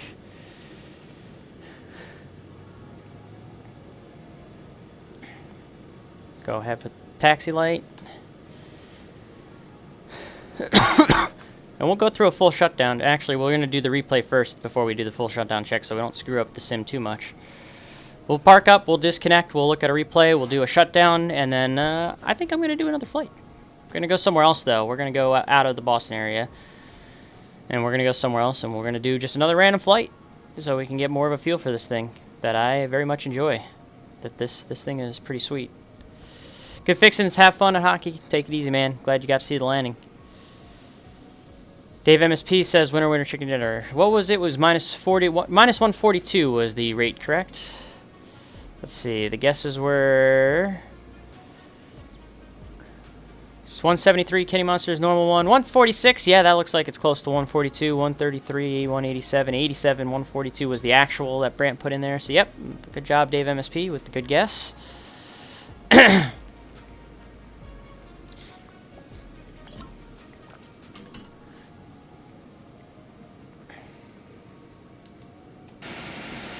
This thing needs a little bit of oomph to get going on the taxi, but once you get it going, it moves. FBO is just right here, so we'll be pulling off to the left here in a second if we can find ourselves a decent taxi, a decent spot to park. Looks like we can give ourselves some princess parking here, so I'm going to do just that. We're going to go ahead and do some princess parking right by the door here. I'm going to go into this view for the parking, because I can't park for crap. Actually, we want to give them the door on the left side because that's where our door is. So let's go ahead and give them this kind of princess parking.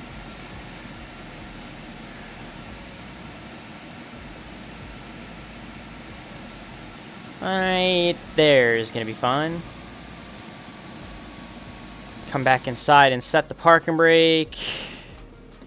Alright. And then we could open the door.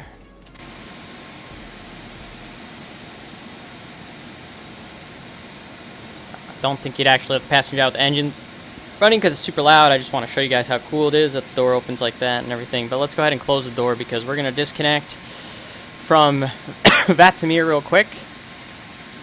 And do a replay.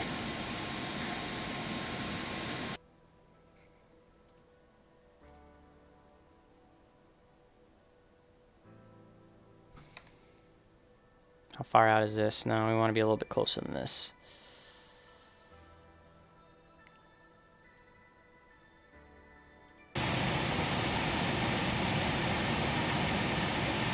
Do it on the sunny side here.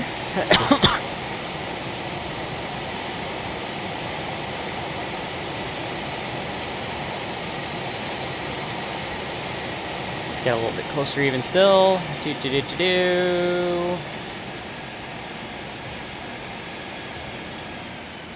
Oh, spoilers are already out. Interesting. I think that's just a replayism because I don't think the spoilers are out like that before I touch down here. Oh yeah. I would say that was a pretty decent landing. It has trailing link gear too. So that trailing link gear makes all the difference. I'm not going to have the trailing link gear anymore on the 175. I did have the trailing link gear on the 145. I'm going to miss that. Again, I think the spoilers are just out. That's a replayism thing. So I don't think they'd be out like that when I'm coming in on the approach to landing. But that's a nice... Floated. You can see I went well past 1,000 footers. I just barely was in the touchdown zone.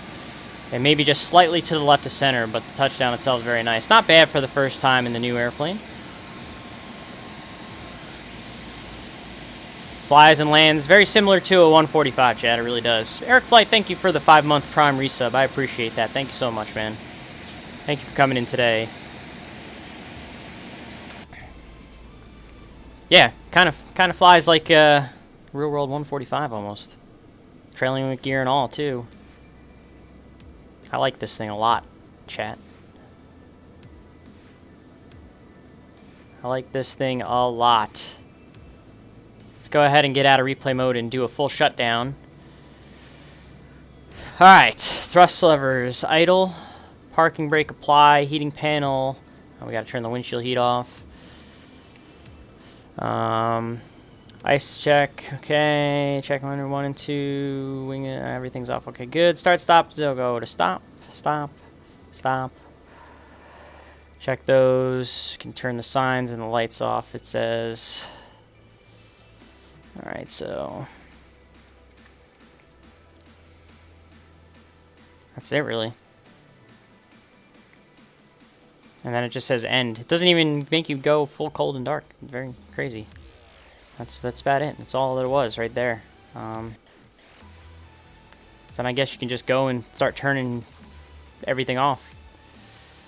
Plug a GPU in if you want. We'll go ahead and open the door. We're going to open the passenger door. And we'll open the aft bag door. So that they can get their stuff and get on out. Look at that. Couple of bags in there. Door open. Airplane's off, parking brake set, we can turn lights off, turn the avionics, the battery, and all that off, and she done. Nick Gresla, thanks for coming in today. So that's one leg. I'm thinking, chat, do I want to do another leg? How long have I been streaming for? About an hour and a half.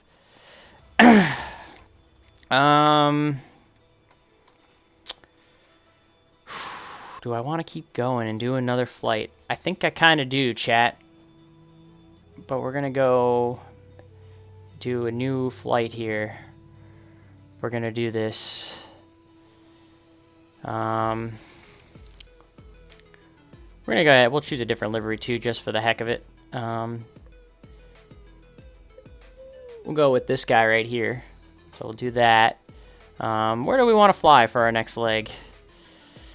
Who's got ATC? Oh, we got ATC all the way down the Florida coast here. Like Tampa area, Myrtle Beach, got an approach on. Let's go give Myrtle Beach some love. KMYR.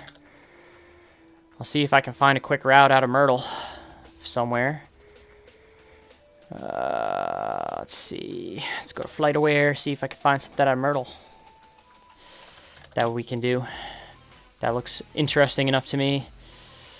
Myrtle to Kissimmee? What else we got? Columbia, that's a pretty quick flight. North Palm Beach, F45, that would kind of be in. Vero Beach, another one. I think I'd rather do, let's see, what is going to be this flight? Yeah, we'll do this Myrtle to Kissimmee. That looks like a good one to do. So that's what we're going to do. So we'll just pick a rand parking over here at the FBO ramp. Weight and balance. We'll put as much fuel as this is going to allow us to put into it. We'll start new flight.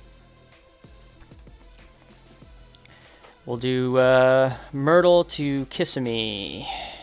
So KMYR, here's the route to Kissimmee. Assuming we're going about 300, about an hour and 17, about the same length flight. This one, they went up to flight level 280, so we'll go up to flight level 280. Mock this real-world flight that we found. Hopefully the sim doesn't crash out on us or anything crazy right now, and we'll do another flight. Let's go ahead and change the route here. Oh, it's giving me a blank screen.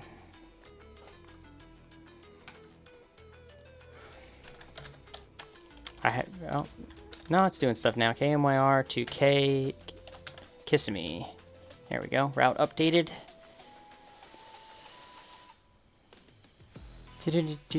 Which avionics system is in this plane? It's G1000. G1000 avionics system. Nick Rez almost done with instrument. Nice, man. Good job. So we'll open the GPU panel, put the ground power on. Fuel, we're maxed out on fuel. We don't need to be maxed out on fuel. Let's go ahead and bring this back here. Make these even. That's better. So 7,900 pounds. That works. Passenger doors open, all that. So we're nice, cold, and dark, and we're going to do it all again. We got a GPU hooked up. We can open the passenger doors. Come on.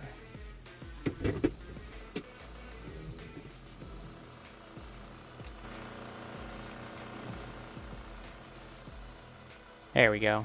So a little different livery, a little different feel. Let's reconnect to the network.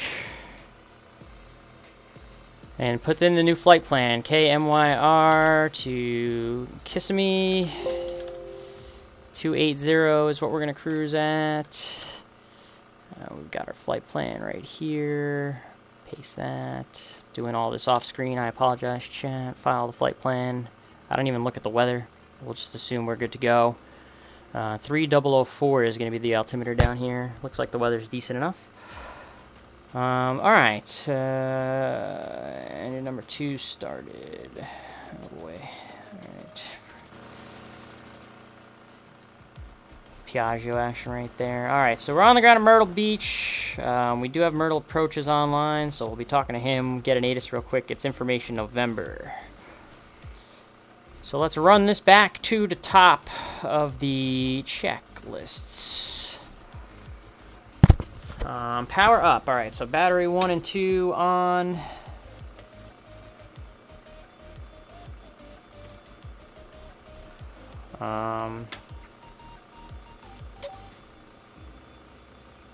Boom, boom. I gotta update the, I do have to update my FMS stuff, my nav databases with the, but we'll do that later, after, because I can't do that while I'm in the sim. Alright, let's see. So we got battery 1 and 2 on, voltage is good, we got the GPU thing. That's good. Transponder, TCAS checked. Okay, we're good. MFD database, we're good for what we got. Alright, so before start, oxygen mass flow. We're good. Auto. TCAS test pass, very good. Test panel, we'll go through the test panel stuff again. No, that's not what we want. Test panel stuff. Fire. Okay, that's good. Bag smoke. All the annunciators. Stall protection. Okay, and ice protection. Alright, so that's all good. So the tests are done. Seatbelt sign. Go away, yoke. Here we go. Seatbelt sign on. Alright, everything else is looking pretty good right now. External lights, we'll get the nav. Everything else is good, that's armed. Emergency light is armed, fuel quantity is good, alex pressure is good, engine ignition switches are auto, they are. Thrust lever idle, parking brake is set. door closed. Alright, so let's go ahead and close the door now before we start our engines. Everything else is closed. Alright, very good. And engine start. Oil temperature is 8 degrees. That's enough. Battery voltage is good. Start. Let's run number 2 first.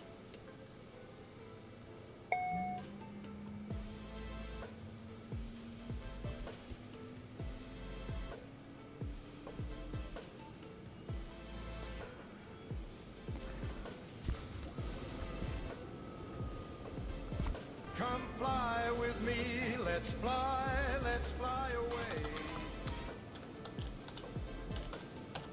away. Probably should have got a clearance actually before starting the engine, but that's alright. We'll start engine 2.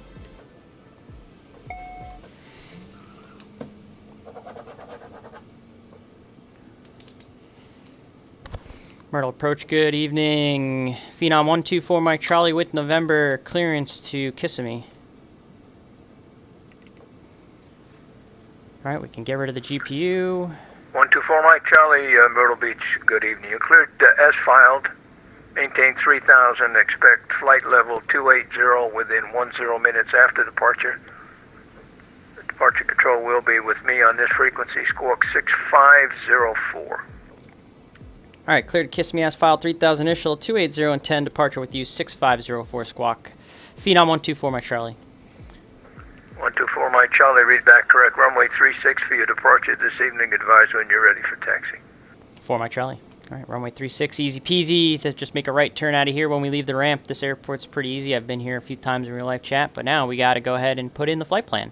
So let's go ahead and clear our entire flight plan that we just did before, because now we're going to go from Myrtle to Kissimmee. Excuse me. Joey Echo, Roger. Have a great evening. Thank you. So departure out of here, we don't need to worry about it. So CHS, Charleston VOR. We'll enter that. After Charleston is Starry, STARY. I love this pad, this actual keypad. OMN, Oscar Mike November. It's Ormond Beach, VOR. And then after Ormond Beach, we'll put in the destination of Kissimmee because we've got an arrival. KSIM, enter, enter. And then it's the Bethos 7. So procedure, select arrival. Bethos 7. We'll load that. And boom, just like that, flight plan is all taken care of. Easy peasy, lemon squeezy. I don't think there's anything on this Bitho arrival, if I remember, because I've been to Kissimmee in real life as well. I don't think there's any altitude restrictions or anything. What's going on in chat, I will take care of in just a second. I do apologize. I know I'm not paying attention right now. I'm setting this up. So I apologize for that. Expect clearance to cross Llama at 12,000 landing Kissimmee. So Llama at 12,000. So yes, let's do that. Let's set 12,000.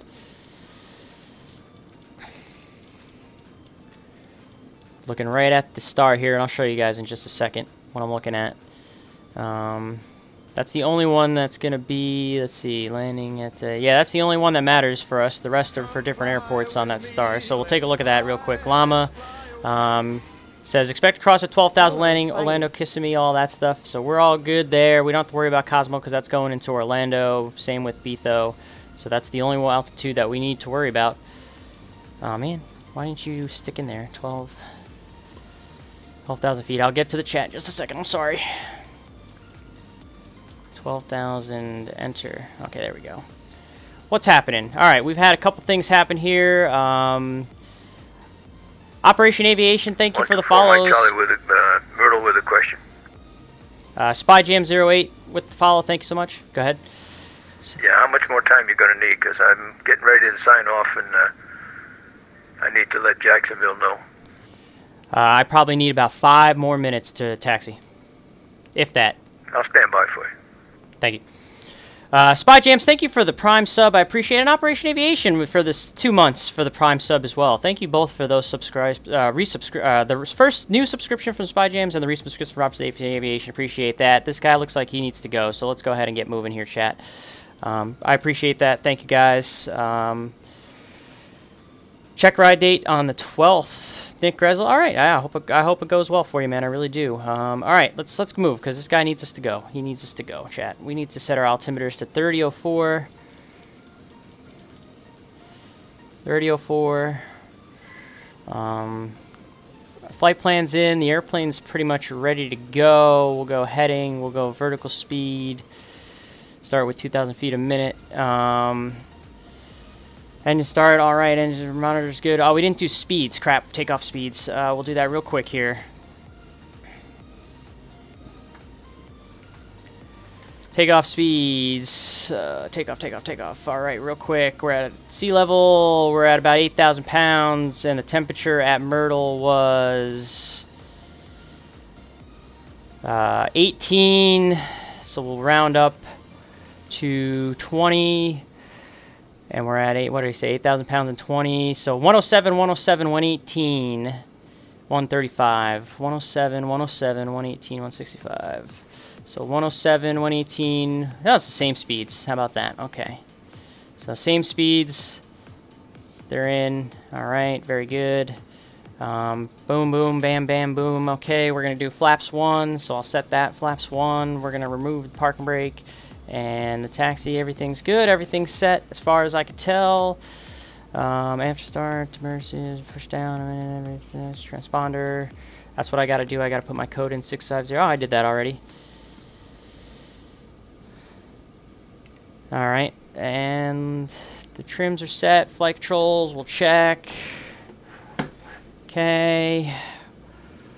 Flaps as required. Exterior lights are good. Ice protection, we're good. So that's all set. We're ready to go. Operation Aviation, thank you for the host. I appreciate it. Much, much appreciated. Phenom 124 Mike Charlie is ready to taxi. 124 Mike Charlie, runway 36 via Bravo and Bravo 1, hold short. Bravo 1 to 36, Phenom 4 Mike Charlie. Different livery, new flight plan, same plane. Flap set 1 for takeoff. Pretty much exit the ramp and make a right turn once we can find the exit to the ramp. So we'll go to the right here. Actually, I think this is the taxiway right here. Yeah, this is just the taxiway. So we'll just make the right turn right here. I think this is just the taxiway right here. Perfect. Taxi on out. For leg number 2. Again, all the speeds, everything is set. Airplane's properly set up the way I want it. I'm just going to get the speed 230, because that's what that said. That's the normal climb in this thing. So I'm just going to set that 230 now, so that way I'm ready to go into flight level change. Even though I think it's going to change my speed automatically for me, but whatever. So everything appears to be all set. I'm ready for takeoff. 4 Mike Charlie, be ready at the end. 124 Mike Charlie, on departure fly runway heading wind 350 at 8, runway 36 cleared for takeoff. Runway heading 36 clear for takeoff, Phenom 124 Mike Charlie. Let's do it again, chat. Second time.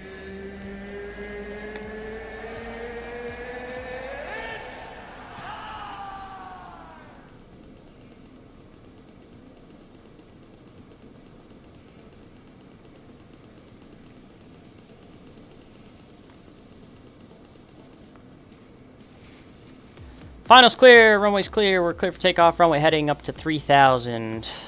We're squawking, everything is set. All the checklists have been followed to the best of my knowledge. Oh, except for the takeoff config, okay, that's the only thing I didn't do. Okay, yeah, there we go, we yaw damper, yep, yaw damper off. Yeah, now we're good, now we're all set up and ready, just in time. Let's boogie on out of here.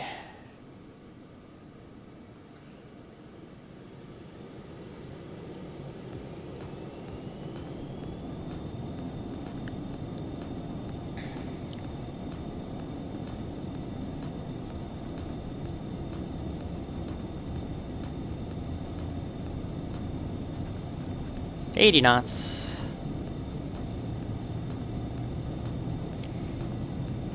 V1 rotate. V2 positive rate. Gear up.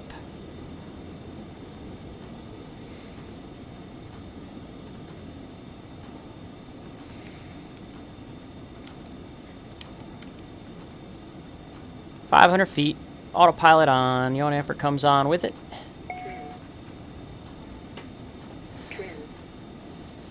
We'll go ahead and get the flaps up right at the VFS. Phenom 124 Mike Charlie, 900 for 3,000.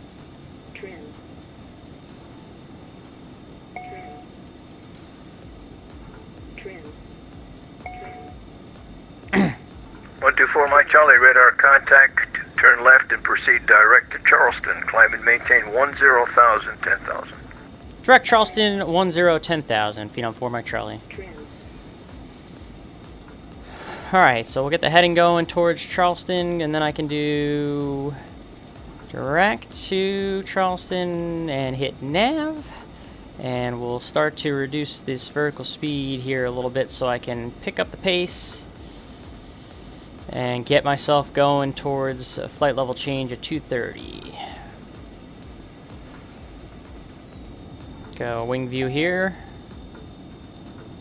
Give you a nice little outside view as well of this baby turning and burning. The trim thing is a bit annoying, but again, it's on the autopilot, so that's just a system thing. Like I said, I don't know if the real airplane does that or if that's something they're going to need to work on a hot fix, but that does get kind of annoying pretty quick. Oh, flight level change, 230. Climb power is set. Go for my afters. Landing gear is up, flaps are 0. Push levers climb. The yaw damper is on. We're not nice. Seatbelt sign and all that after 10,000 feet. So, yep, we're pretty good right there. We're all set and we're climbing out.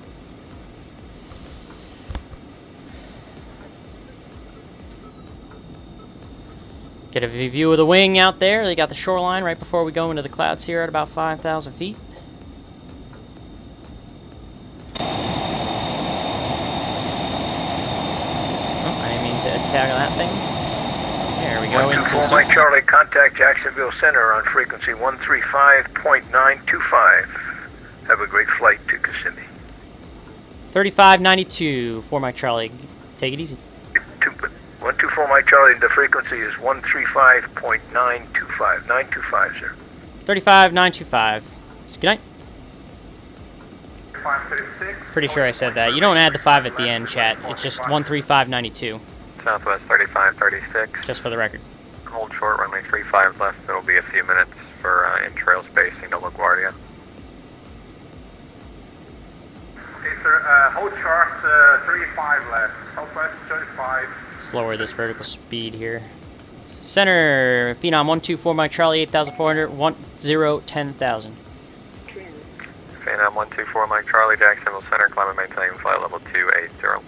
Flight level 280, Phenom 4 Mike Charlie. Go right back to flight level change now. Hold point for runway 35 left, JetBlue 6980. JetBlue 6. And we are in the soup, or above the soup I should say. Number 2 will be high in traffic, you're bringing 770, JetBlue. Good looking airplane. I like this livery too, the other one I like better though, I think. Charlie 6 Oscar Papa Papa, contact Miami. Again, I wish it said 124 Mike Charlie on the engine. But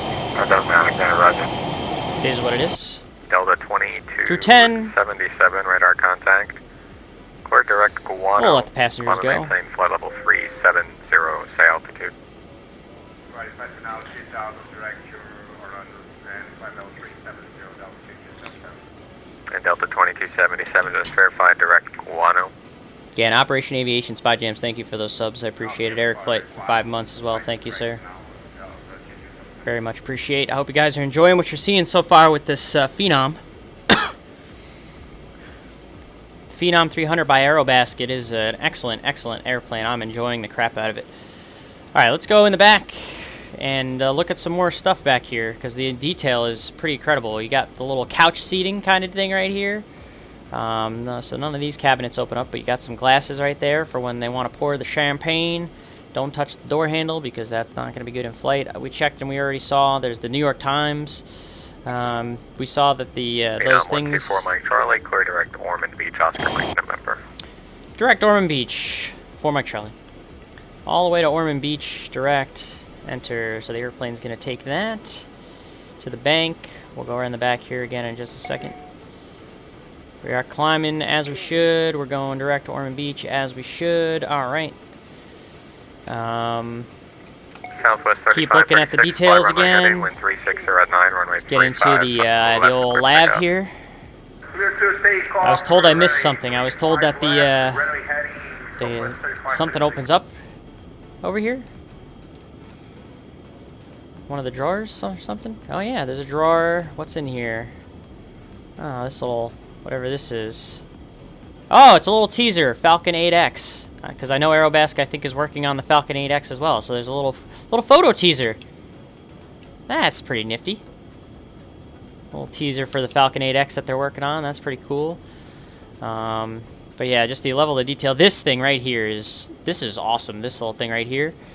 Look at it. We're climbing. It tells us our UTC time, at least in the sim, because I have the sim set to an earlier time. We got Myrtle Beach going to Kissimmee, telling us how much further we've got on our flight. That thing is freaking, that's sweet. That is awesome. I guess this is telling us what our arrival time is going to be, actually. That's even better. That's awesome. I really, really, really like that. So just the level of detail, the quality in this airplane is, dare I say it, phenomenal. Delta 1330, roger. Hold short, runway 35, left off crossing. I need a badumtis button for the soundboard that I have. But yes, this Aerobask Phenom 300 is phenomenal. It's really, really nice. Hi, Delilah. My doggy just came barging in. Everyone say hi, Delilah. She missed me so much. Yes, she did. You're such a good girl. Yes, you are. You missed your Uncle Mike. Delta 1330, cross runway 35 left on Foxtrot, taxi to parking via Foxtrot, and you can enter the ramp. Good girl. You're such a good girl. Yes, you are. Yes, you are. I know you missed your Uncle Mike. You can lay down if you want. Or do you want me to take you to bed? Left via Foxtrot, will enter via Echo 5. I think she wants me to take her to go pet her for bed. Be right back, Southwest 3536, radar contact, say altitude. Altitude 2,000 feet, sir. Passing 2,000. Southwest 3536, clear direct Guano, climb and maintain flight level 350. Climb and maintain flight level 350, direct Guano, Southwest 3536.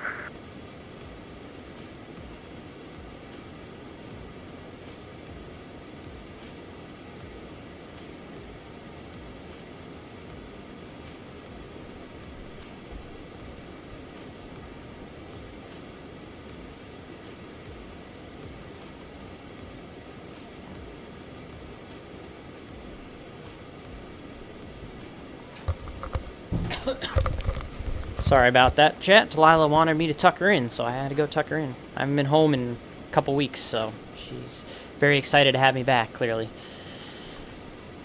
Just in time to come through the transition, so we'll set 2992. And we'll push the standard button up here. Let's give you guys a nice little wing view for a little bit here as we continue our climb up to flight level 280 in this phenomenal Aerobask Phenom 300. I'm going to say that like 30 times now, probably. So punny, guys. I'm so punny. I know. Hold your applause.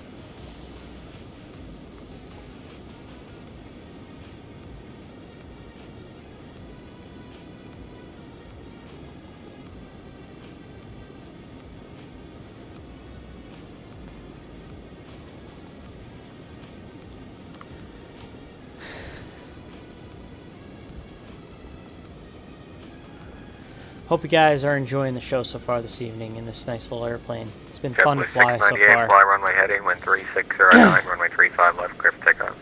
Center this heading bug here as we're direct to Ormond Beach.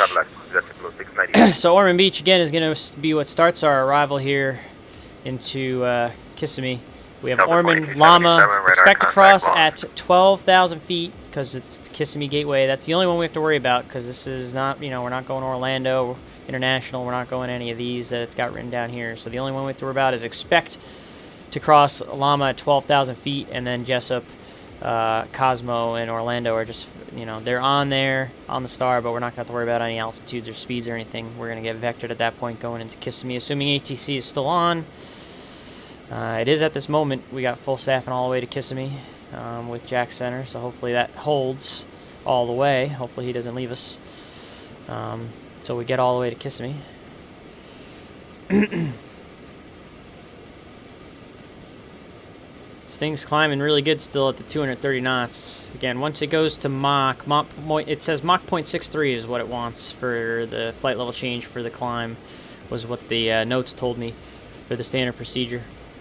So when it switches to Mach, we'll climb at that. But I don't think we switch. I think it switches to Mach right around where we're going to be leveling off anyway. So we're probably going to be doing 230 all the way up here in the climb until... Now I was robbing myself actually of a little bit of power even. Got a little bit more juice in her.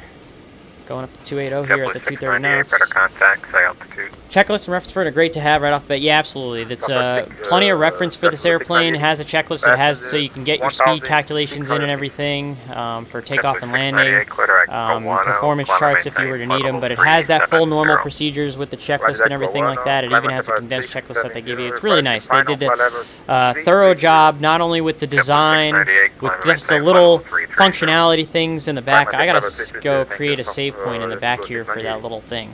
That's what I'm going to do right now. So we're going to go back here, and what we're going to do is I'm going to create like a little view like this, and I'm going to set this as like my control 9. I'm going to set it as my control 0, actually control 0. So now I just hit that, so that way I can just come back here like that, boom, and take a look at that thing. That's pretty cool that it has that right in the back. It shows my altitude, it shows me where I'm going, what time I'll be there, progression of the flight. That's really a neat little thing right there that they've incorporated. Jacksonville Center, have a great night, Delta 13. So this Aerobask Phenom 300 is $45 on the xplane.org store. And so far, this is just flight number 2, so we're really just kind of getting into it. We haven't done a whole heck of a lot yet, but I mean, this thing is great. I think, the only thing that I've been annoyed with is that trim thing, but like I said, I don't know if the real airplane does that or not. Maybe it does, I don't know. If not, then that's something that they can do a hot fix for, because it likes to yell trim in the autopilot a lot. The airplane's doing its own thing. So, other than that, so now we're in Mach, so let's go ahead and do Mach 6.3 is what it said when we get into the Mach range. I don't think it liked me doing that as quickly as I did, but we'll go ahead and get to the Mach 0.63 here. Should probably have it in vertical speed until I get closer.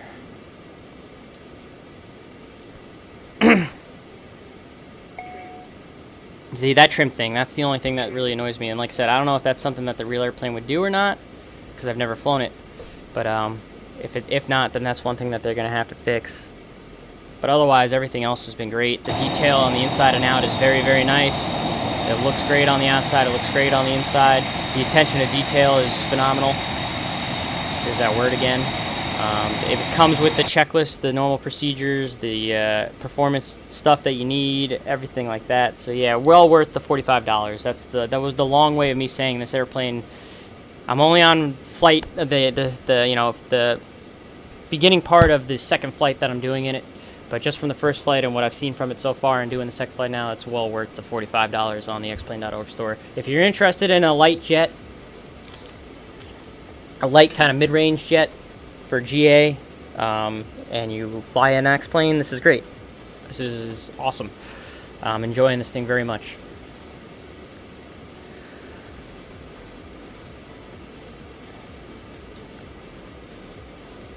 Honestly, Chad, I think I'm just going to leave it in vertical speed at 1,000 feet to the rest of the way to 280, since we're only 2,000 feet away anyway. Instead of putting it back in flight level change, there's really no point. Let her pick up speed.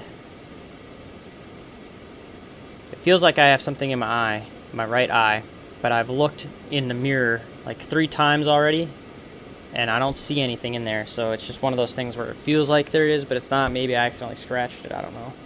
I'll look again later, see if I missed something.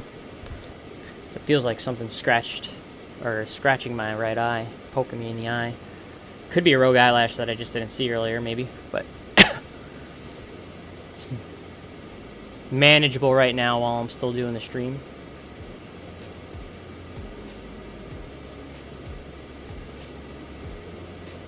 Turn the music up a little bit so we can actually hear it.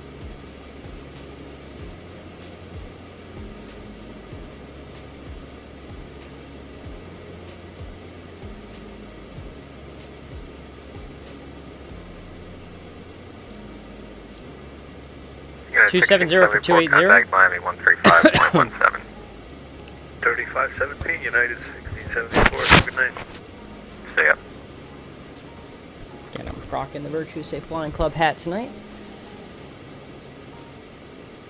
Jacksonville, Challenger 477, Tango X-rays with you, flight level 400 for 10,000. November 477 Tango X-ray Jacksonville Center. Did Atlanta give you 10,000?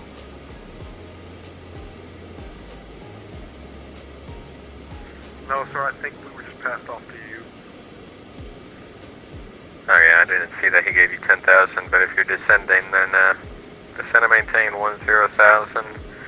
The Tallahassee altimeter Coming up on our 280. 3000. 3000 down to 10,000 for 7 Tango X-ray. And we'll let her speed up.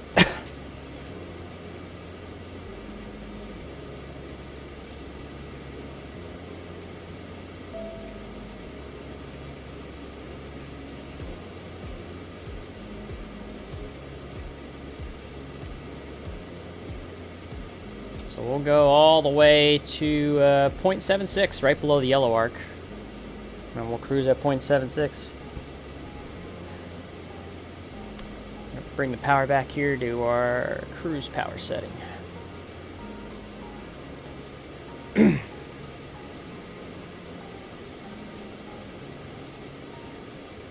We already released the passengers. They're up and about.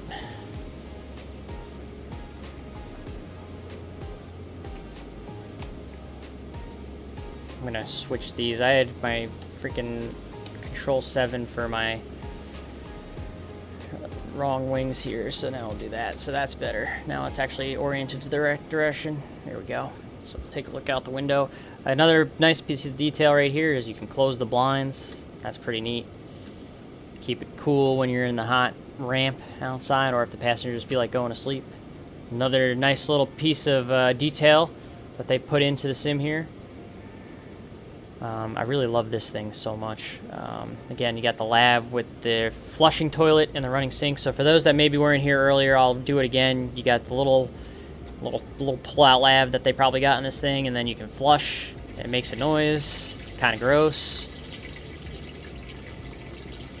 And then over here, the sink, you push, you got running water. Again, they do the little, oh, I accidentally hit a button, but you get the idea, chat. Nice attention to detail on just even just the little things like that makes this sim quite remarkable.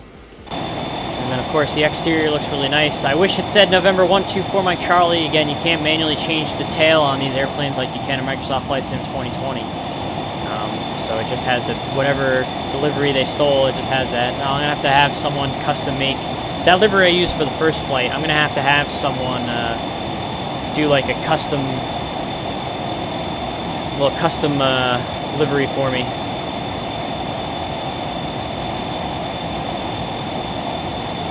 Going to have someone custom make the November 124 Mike Charlie on the tail for me down the road. But great looking airplane.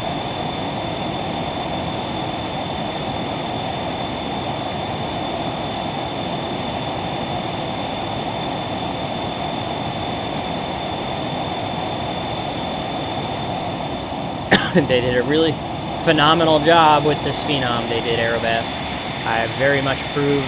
I highly recommend getting it. If you're into this kind of jet, light GA jet with medium range, then you're going to want to look into getting this thing because it is well worth the $45 from what I've experienced so far.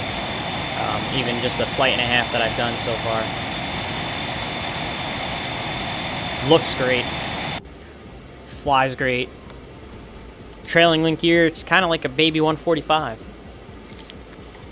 Except with better avionics than a 145. The G1000 is better than the avionics we had in the 145.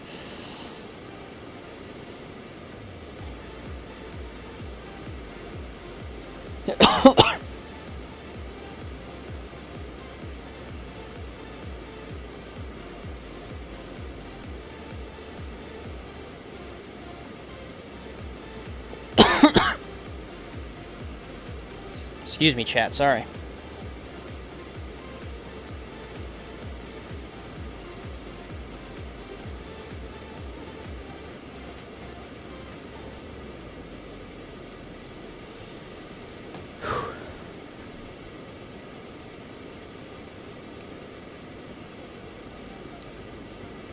We're direct Ormond Beach to eventually get on the arrival.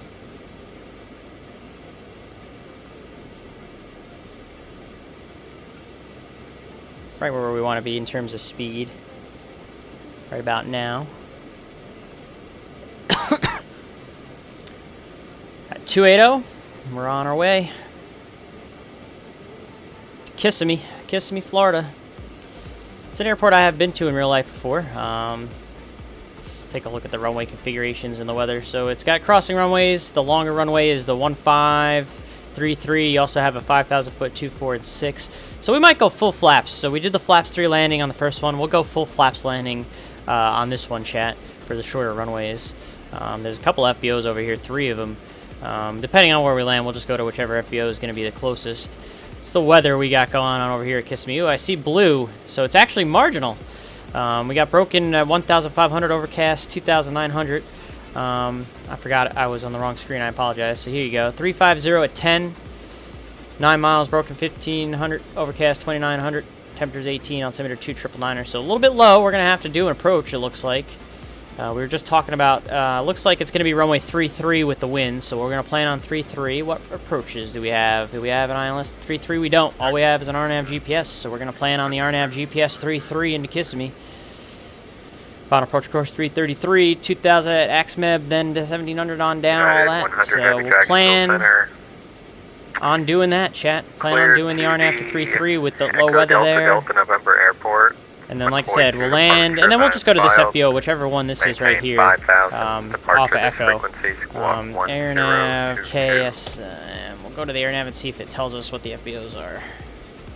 And it only gives us Odyssey up here, so I don't know which one it is that's down there. It could be Shelter, it could be Spectrum Arrow, I don't know which one it is, so bummer. We'll just go tell them FBO off of Echo when we go in there. Yeah, the 100 heavy reback, correct.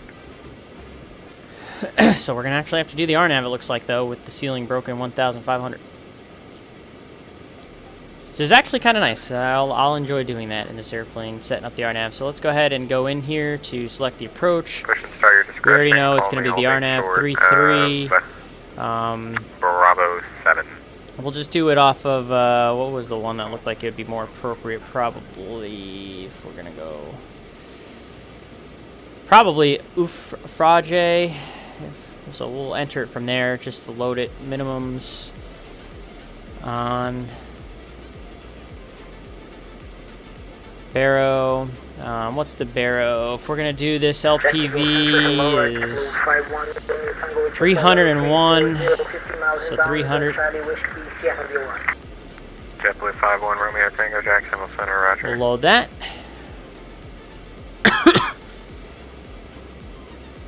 301, so you can get nice and low on the LPV. So we'll plan on that. That's all loaded in the airplane, and we've talked about it.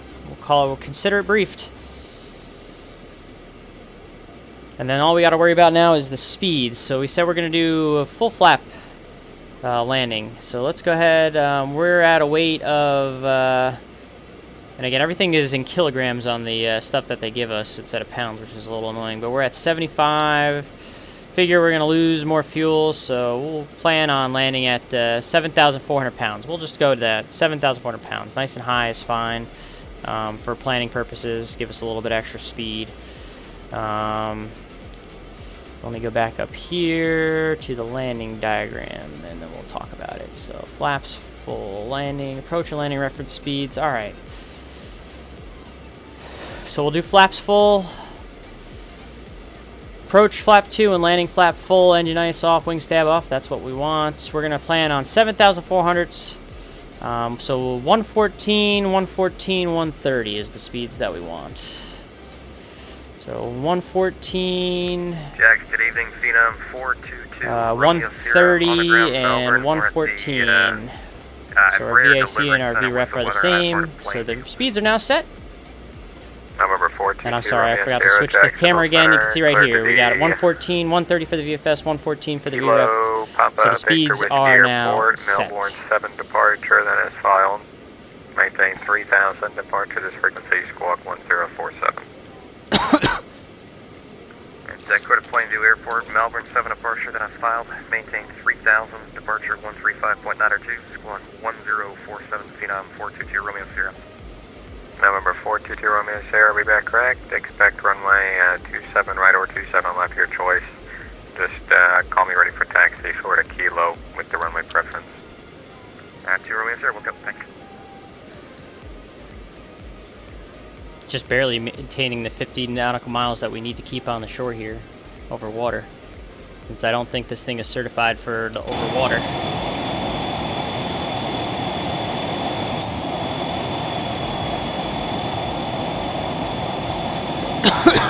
It's a great looking plane.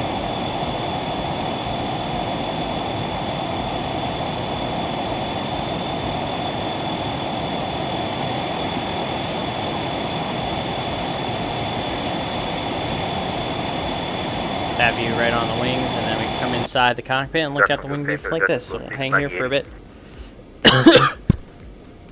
Jay Smitty, absolutely. Happy to help. Go ahead. Jacksonville 698, request final cruise level. Again, I've never flown this airplane in real life. I do not have the type rating for this airplane. Obviously, I'm type rated in the Embraer 145, but I don't have the type rating for this one. So I don't know the airplane. I've never flown an airplane with a G1000 like this in a jet. I've flown G1000 before, but not like this in a jet. So it is a little different, but it gives you, because the Aerobask gives you the procedures and the checklist and the performance charts and the speeds and everything, that it's all included. It makes it so much easier. It's just so easy to fly this thing. Very easy to fly, very fun to fly, very well detailed so far. I really like it. I think for $45, this is a bargain. And it flies, when on the approach to landing, it kind of felt like flying a 145. And it even has trailing link gear too, so it makes the landings easy. But it really likes to float kind of like the 145 does, and the landing is nice and smooth. I'm going to see if I can do better than the 142 that I did on the first one, but even that's pretty good. I'm going to try not to float as far, because I almost went too far past touchdown, so we got a bit of a shorter runway here. Do type ratings expire? They don't know. The type ratings, you never lose a type rating. It's just a matter of whether you're current or not. You have to do recurrent on it. So that, you know, you can be typed but not current, but you can't ever lose a type rating, as far as I know. Pretty sure you get that for life.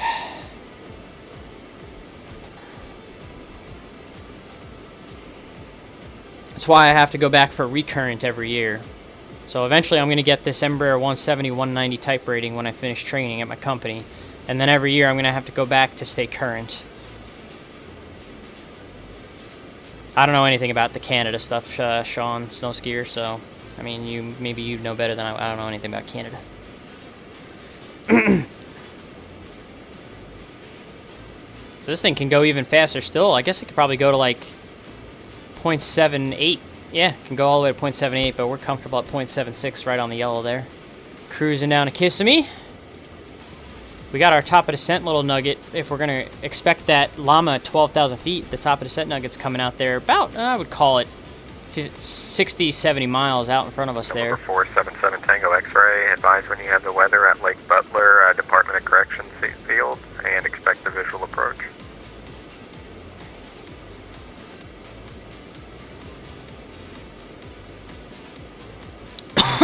This thing is great. I like, again, right, this thing is neat. We're about halfway, it looks like, just past halfway to Kissimmee out of Myrtle, according to our little flight tracker that we have here, 280. It says we're going to be 28 after is when we're expected to land, is what it's telling me here. I don't know if that's right. So it's 28 after from sim time. I don't have real world time set in the sim right now, so I don't know what UTC time I have in the sim, so that's not accurate to what would be real world time. Because obviously I have the sim set to daytime so we can see it better. Instead of real world time right now, it'd be nighttime on the East Coast, obviously. It's so awesome. The amount of detail. The light comes on. Again, the table. 477 Tango X-ray. Right, got it. Got a little cup of coffee on one. You got your little tablet on the other over here. That's pretty nifty. Put those back. Again, we showed the lav stuff already. It was very cool.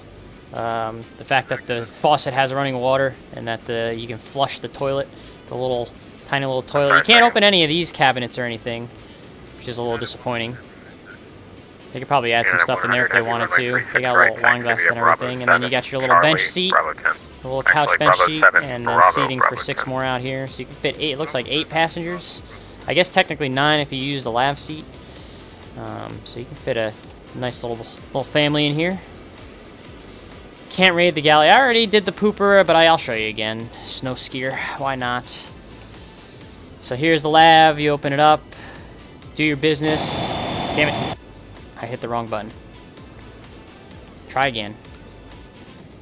Go ahead, do your business. Probably a little pull-out lav, and then when you're done, you can flush. It makes noise. You got the little window shade thing that for on all the windows. The sink works. You got a little running water here. Look at that. You got this little drawer that gives a sneak peek of the Aerobask Falcon 8X that they're working on. That's going to be their next big thing, this Falcon 8X. They give you a nice little sneak peek picture in there, in that little drawer. That's kind of cool. And then you close the door, because we're done using lav and we're going back up front. November 477 Tango X-ray, cleared visual. Phenom 300 is an external. Is it really? Wow, it is an external service. That's wow. So the Phenom is nicer than the Beach Jet, is what you're telling me? Because I had a freaking pull-out lav in the Beach Jet. And the CJ, so you're telling me it's got external lav on this thing. What? That's... Talk about fancy pants stuff then, chat. Selling feature. You're damn right it's a selling feature. Oh my god. Yes, it freaking is. God.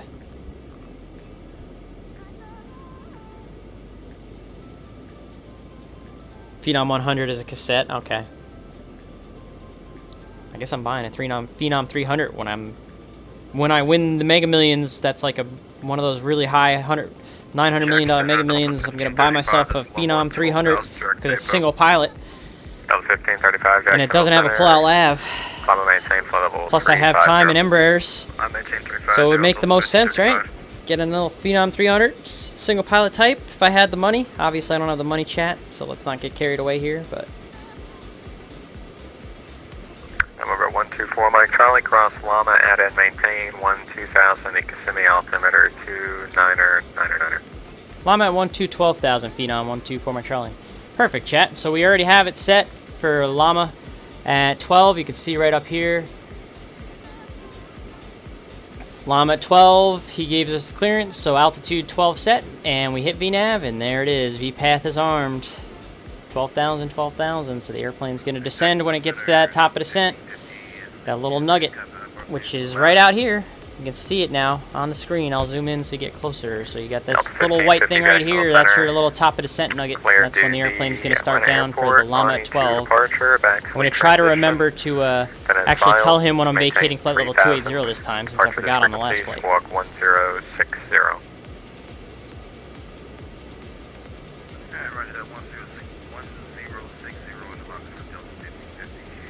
I did have $45 to buy this. Expect runway. And yeah, Nick, what Snowsea's saying is the external lavs. And when I flew the Beach Jet in the CJ3, they had a pull-out lav. It was literally just this tiny little bucket, almost looking thing, like a square bucket that has some blue juice in it, and then you have to put a lid on it and actually physically take it out of the airplane to give to the people at the FBO for them to flush it and clean it, and pretty gross. That was my job as the FO2 on the Beach Jet and the CJ.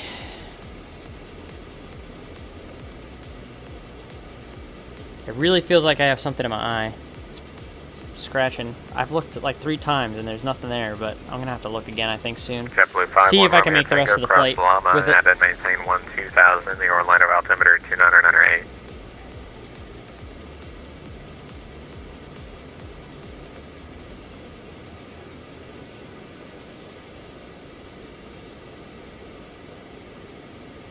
Sorry, I'm messing around with my eyeball here on screen chat. It's really bothering me though. I don't know if something just scratched it or what. Feels like there's something in there though. I don't want to leave the airplane either because it's going to descend soon. I don't want to overspeed.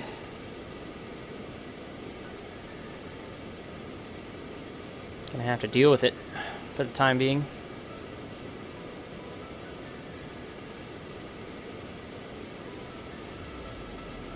If I see me tearing up, chat, it's not because I'm crying. It's just because of that thing that's going on in my eye right now. I'm surprised I haven't coughed as much tonight. I thought I was going to be talking a lot on the stream that I'd be hacking up the lungs with the remnants of the COVID, but no, not too much cough, so. You got synthetic vision. Yeah, I think I have the synthetic vision. Let's see. Do I have, let's see, PFD. I'll go back. Delta 2277, Jax. Oh, I didn't mean to do that. Sorry, plane. I'm so sorry, plane. Go back to what you're doing. I didn't mean to mess with you. Inset, next rad, back. So, okay, I think it's like on one over here. You got more options. I think I'm calling you broken. You got synthetic vision experimental on here. I'm not going to click it just because I don't want the sim to crash. We'll test it when we get on the ground. JetBlue 571, Jacksonville Center, Columbia, maintain flight level 350.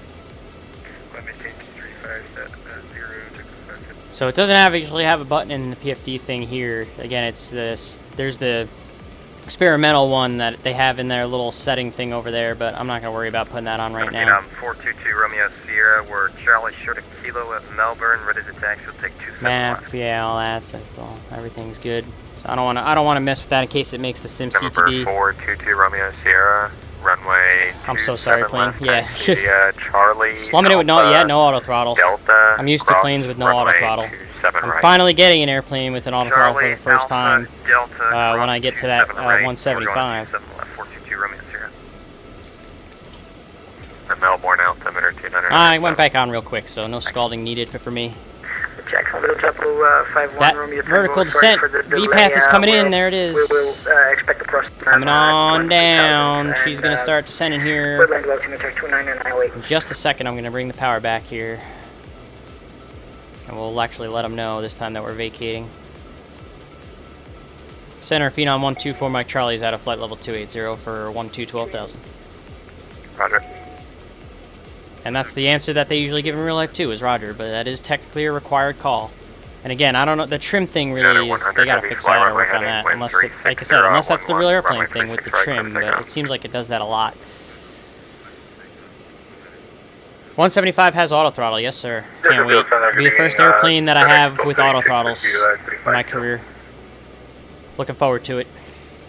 FedEx 1226, Jack Center, Roger. Gonna make my life so much easier instead of having to work the throttle manually. CJ3, Beechjet, 145, none of them had auto throttles. At least the Beechjet and the CJ had VNAV though. And the 175 also has VNAV now too, which is great, so. Hey, Downwind Sim, thanks for coming in today. Good to see you, sir. We're in the new phenomenal Aerobask Phenom 300. I'm never not gonna say that pun. This thing, the amount of detail that they put in this thing is absolutely impressive, and I'm really enjoying flying it. Take the intersection from here, that's okay.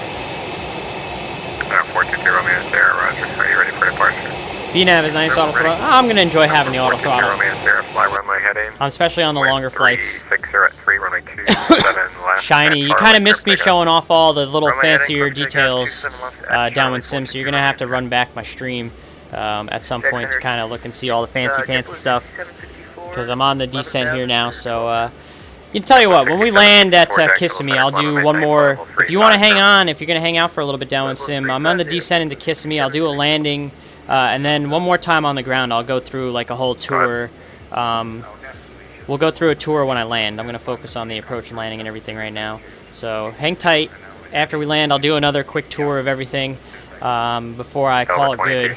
Otherwise, you can run back the stream because I've gone through it at least a few times now. But thanks for coming in today. We're getting pretty close to Kissimmee. We've started the descent now, crossing Lama at 12,000, or Lama, excuse me, at 12,000. So we're making our way there. Figure on the ground in the next 15 to 20 minutes, and then I'll be able to show it off a little more before we call the stream good.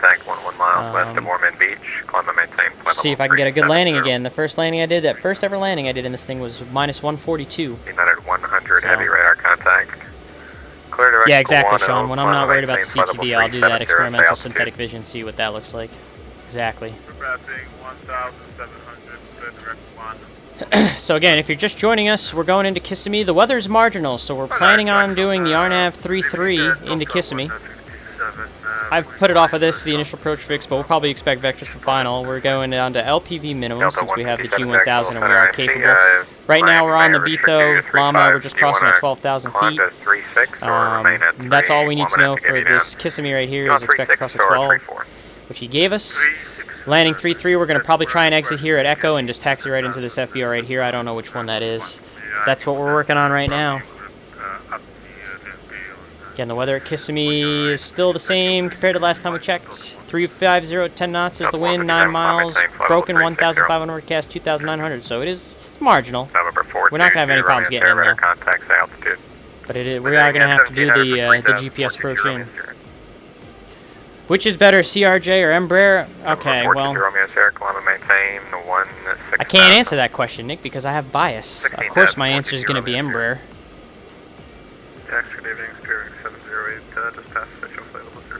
So downwind sim, I don't know if you heard what is happening with me, buddy, but I caught COVID when I was down in training in Dallas. And I caught COVID, and I had to quarantine in the hotel room for 10 days. I just flew home today, and I have to start my training over from start.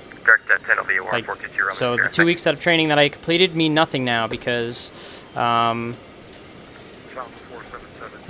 because I caught COVID and now I got to restart my training over from scratch. So I'm off for this week. They flew me home today. Thankfully, I did my 10 days of quarantine that I was required according to CDC. I'm all better now. The only thing that I have is a little bit of a residual cough, and I still can't smell. I still don't have my sense of smell. But I got my sense of taste back. My energy level's good, so I feel fine. I definitely am recovered, you know, minus those couple things. Yeah, it sucked. For 4 days, I was down for the count for like a full 4 days, and I had to stay in the hotel in Dallas for the full 10-day quarantine. I was able to finally fly home today. I'm off for the rest of the week. I fly back down to Dallas on Sunday. So Sunday afternoon, I'm going to fly back down to Dallas and restart the training all over again from start. So specials, emergency procedures, and then I have to go through the systems ground class again. My next step was going to be the procedure training, but because I didn't get to that point, you know, it is what it is. So 2 999er is the altimeter we need. 2 999er down there at Kissimmee. We're going to set that coming through the transition here. We got to turn the windshield heats on.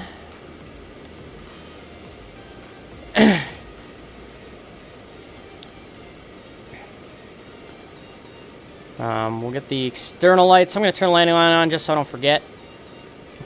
I guess the strobes were never on. I forgot to do that. Oops. We're going to tell the passengers to put their seatbelts on. Everything else is good. We'll worry about the fore landing when we get a little bit closer. You can see we're getting there.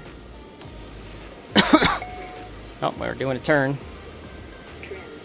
So yeah, it sucks that I have to restart the training, but it is what it is. I'm glad I've recovered from COVID. I still don't have the normal amount of energy. I've got enough energy for all this and, you know, to function properly, and I don't feel fatigued. I'm not sore anymore, but I definitely can't go and do really hardcore physical activities yet. Like, even if I was to take Delilah for a walk, it's going to be some pretty short walks because I don't have the full steam just yet.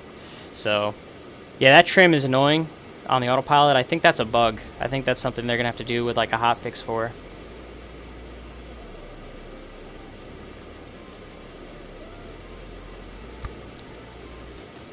Yeah, but so I had severe congestion.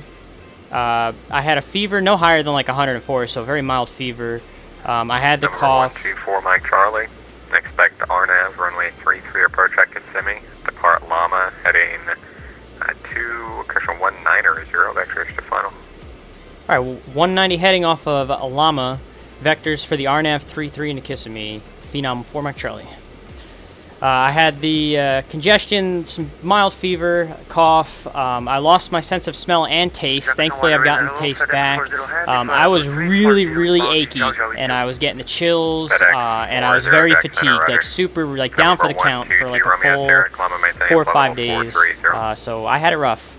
Not as bad as people that have to go to the hospital for it or anything like that. Thankfully, I'm young and healthy, and my body was able to kind of fight it off just like a flu or anything else. But for, yeah, like I said, a good 5 days, I was down for the count, and it was not fun. If you can get the vaccine, please. Anybody that's listening, if you can get the vaccine, get the vaccine. Yeah, I was taking NyQuil to sleep, and then Tylenol during the day, and some pseudoephedrine also during the day to try and help with the congestion. So just normal over-the-counter stuff. But yeah, it was rough. Get the vaccine, please, if you can.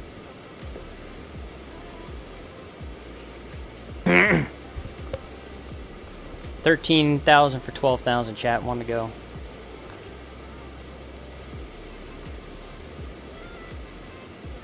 I'm gonna declutter the map here.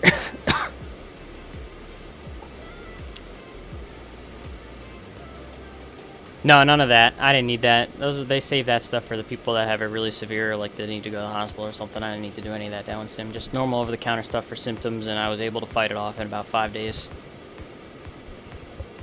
It was brutal, though. And then I still had to spend the rest of the 5 days even feeling good in the hotel room. Couldn't leave the quarantine. 5,000 for my Charlie. So we're going to heading now because we're past Llama. Heading 190 down to 5,000. I'm hitting speed and not altitude 5,000. So we'll go vertical speed. Start bringing the power back. We can go into the green world now. Actually, no, we're not going in the green world because we're on an RNAV approach, so we'll keep it in pink. Sorry about that. But we're heading for now 190 down to 5,000. Spirit Wing 708, cross Llama, add and maintain 12,000, Orlando altimeter 2998. Alright, Llama, add and maintain 12,000. Then copy that. I had, not only did I test positive Kenny Monster, but I was just saying, I had the symptoms, like hardcore, like all the way. I was sick, down for the count for a good 4 or 5 days before really recovering.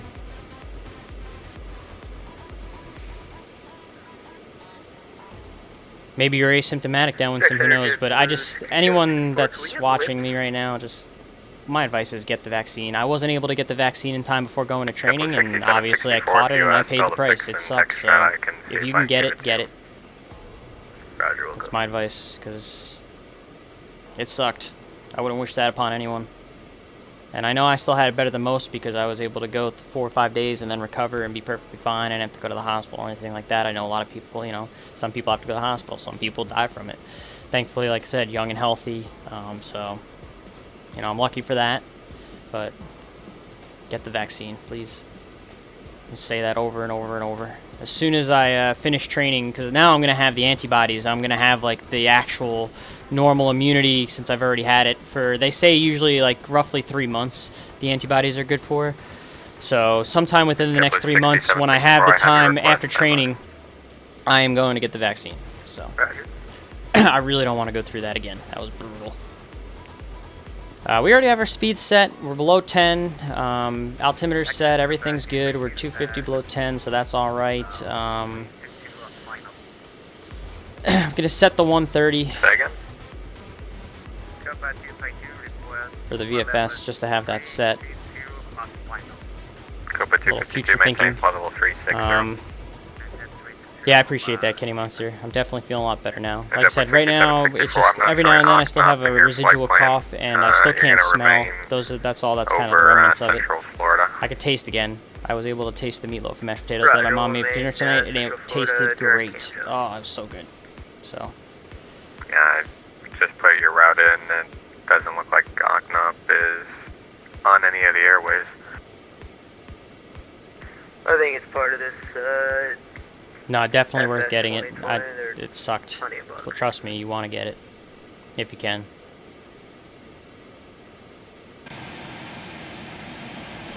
Look at this beautiful girl in the descent. I'm really enjoying this airplane. Excellent level of detail.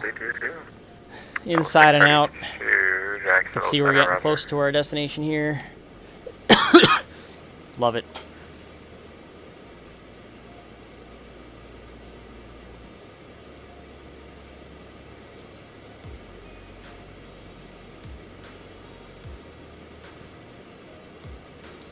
Cruise altitudes with those. I don't know what the max cruise altitude is. I haven't looked at that yet because I've only the first flight I only did 210 and this flight I only did 280 because they were short flights. So I don't know what the max the service ceiling is for this aircraft. But it does 0.78 Mach, so she's got some speed to her.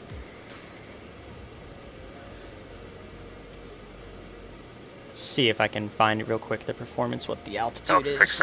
Contact lost.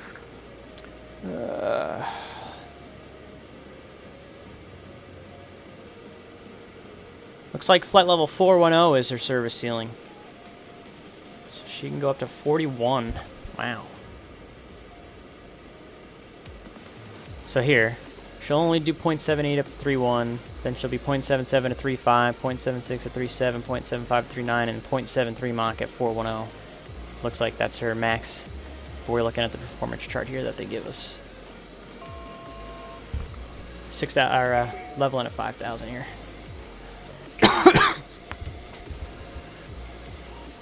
Again, we're on a 190 heading. 5,000. Waiting for vectors for the RNAV. Into Kissimmee.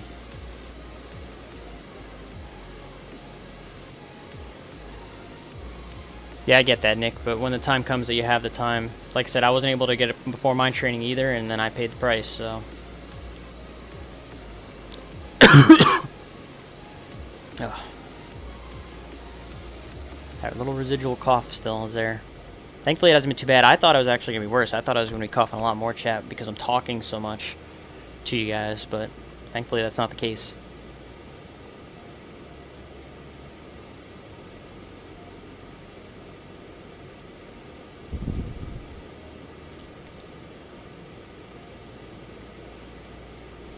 We're humming right along here. We have to fly by the airport to go back north for the RNAV to 3.3, so it's going to be a little lengthier than if we were flying straight in. FedEx 1220, correction, FedEx 1226, cross Leggett at and maintain flight level 270. We're crossing Leggett and maintaining 270. The weather is obviously starting to become a factor as we get closer to our destination here. I'm being on 124 Mike Charlie. Did you want to do the full procedure from UFRAT, or did you want vectors to Axmap? We could do the full from UFRAT, actually, for 4 Mike Charlie. Being on 124 Mike Charlie, clear direct UFRAT, cross UFRAT at about 2,000, cleared on nav runway 33 approach. UFRAT at or above 2,000, cleared on nav 33, Phenom 124 Mike Charlie. Since we already had it in, might as well UFRAT at 2,000.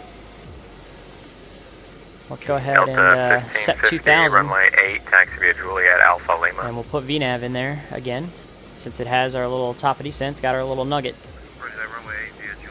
And then if we look right here, yep, UFRAT at 2,000, and there's 2,000, so we'll be able to do the VNAV in, and then switch it to approach for the LPV when we get closer. Jacksonville altimeter is 3002. Make her life easier. Oh, we're speeding a little bit here. He's doing the New York 250 at 260 knots there. Where is Rob Valkyrie? He's not yelling speed at me. He's slacking, Rob. We're back in. Roger.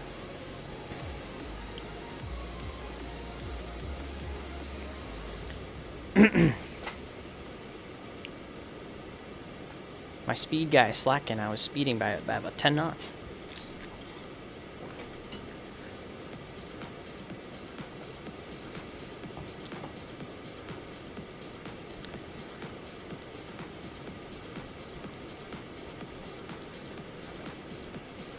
Yeah, the New York 250. Exactly.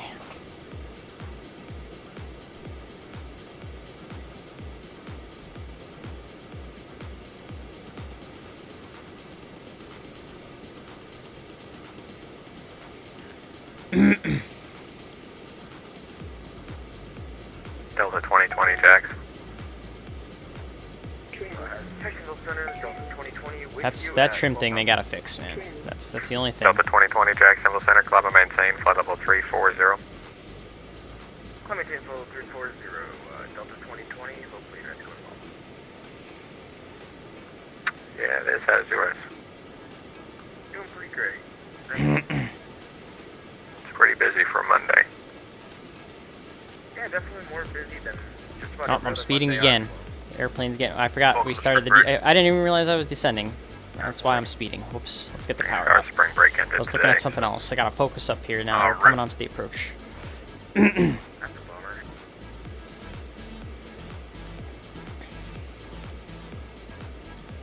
Alright, so our speeds were, he said, were already set before landing.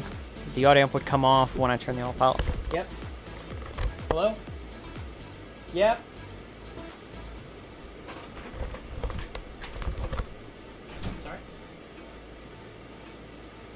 Jack Center, Jet 44 Heavy, with you, climbing 212, requesting higher, please. Oh, I gotta go Jet into noise 44 abatement Heavy, mode check. Jacksonville Center, climb and maintain flight level 320. They're going up to flight level 320, Jet 44 Heavy, thank you. So what were we saying here? Got amp off when the autopilot comes off, gear flaps, everything. So before landing checklist is to make sure everything's configured. We have all speeds, everything's set, so we're good to go.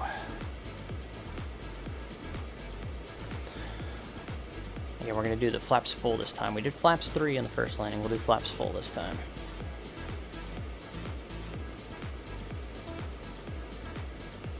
Again, I have to go a little bit noise abatement chat because my parents are going to sleep.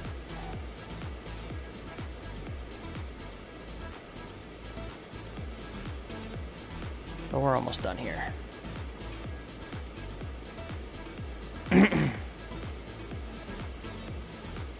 Yeah, I don't think the trim announcer's supposed to do what that's doing, so they'll have to work on that. JetBlue 51 Romeo Tango, just confirm you're going to descend across Lama at 12,000.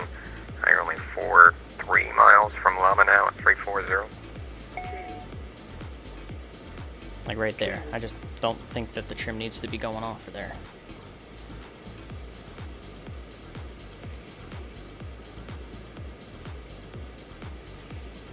Delta 2411, contact Miami Center 135.17. So our next altitude is going to be, it's not going to matter because we're going to go into approach mode here in a second when we turn into the final.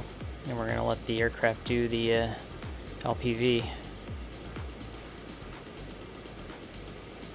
Jacksonville, 51 Romeo Tango, are we expecting 360 start nav approach? If you want it, you can have it. Yep, there's GPV in the back. Either works for me, just need to know. JetBlue 51 Romeo Tango, roger, expect RNAV running 36 left approach. RNAV 36 left approach, JetBlue 51 Tango, thank you. Landing rate guess time, chat. If you want to guess what my landing rate's going to be for the second landing, again, I did minus 142 on my first ever landing in this thing. We are going to be flaps full, so it's going to be a little bit of a different configuration this time, but you can go ahead and put your landing rate guesses in at this time if you want. I'm going to get the gear down, start slowing this baby up for the final approach speed.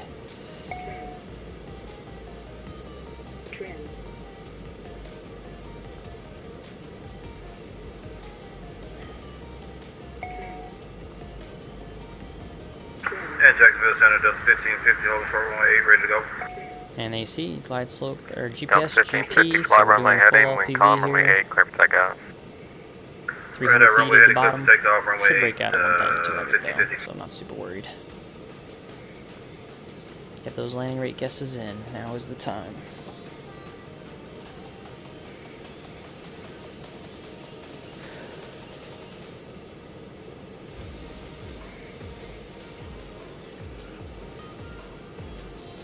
Why are you climbing airplane? I guess you're going to the frickin'... So you're not supposed to climb. Jackson. So that was a little weird, but it's gonna take the GP here, so it's fine. Direct Mac on VR for us. Delta 157, stand by. I'll have to scout line up for that. So missed approach altitude is 2,000. So we already have 2,000 set. That works. Phenom 124 Mike Charlie, wind at Kissimmee 35010, runway 33, clear to land. 3-3 clear to land. Phenom 4 Mike Charlie. Alright, let's start. Okay, I got the gear down already. 180 for the first notch flaps, and then 170 for 2 and 3, and 160 the rest of the way.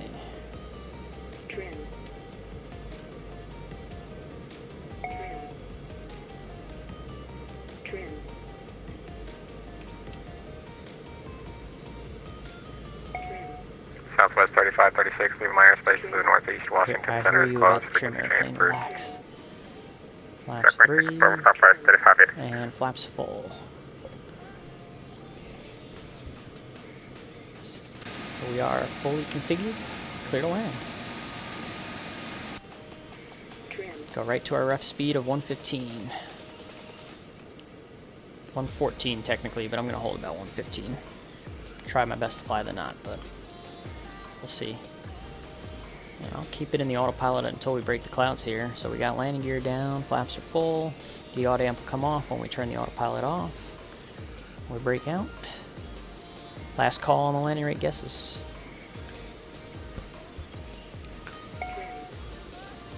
Seat back pocket. I don't know. I think that's something that they're going to have to fix with a hotfix, because I think that's a glitch. Because I don't think it's supposed to be doing that, especially on autopilot. Delta 1550 radar contact, say altitude. So I think that's something that Aerobask is going to have to work on for a hotfix. Ah, there's the runway in sight. Delta 1550. Let's do behind the rest of the way Larry. here. Climb and maintain flight level 280. Roger, clear direct Larry, climb and maintain flight level 280, Then we got clear to land. Gonna try and make taxiway Echo to go into the FBO there. Delta 157, clear direct Macon. Thank you, sir. Direct Macon for 157. It's like riding a bike, chat. Not only because of the handlebars, yoke, but because I've flown Embraers in the past. Not this one, but still in the Embraer family. Gotta remember not to float. This thing wants to float. Southwest 3536, you just left my airspace. You can switch to Unicom. Washington's closed. Okay, sir. Thank you.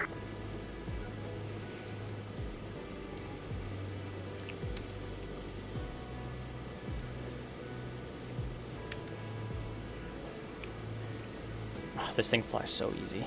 It's just a beautiful airplane. Yes, Nick, it is. G1000 is full RNAV capable. That's why I'm able to do an LPV. 400.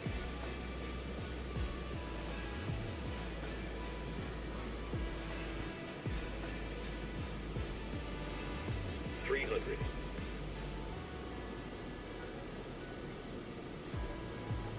300 was our mins. Landing. Minimums. 200.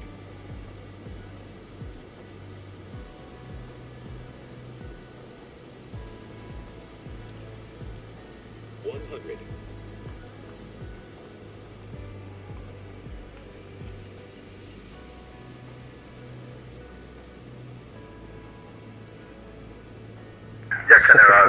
26, we are following the Fox arrival, correct?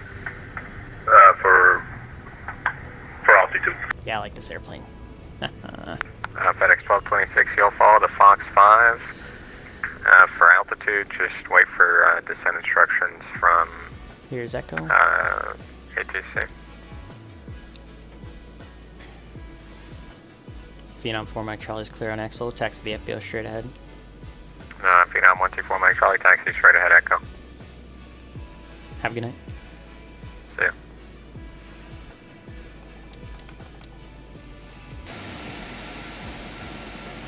Talking to Kissimmee.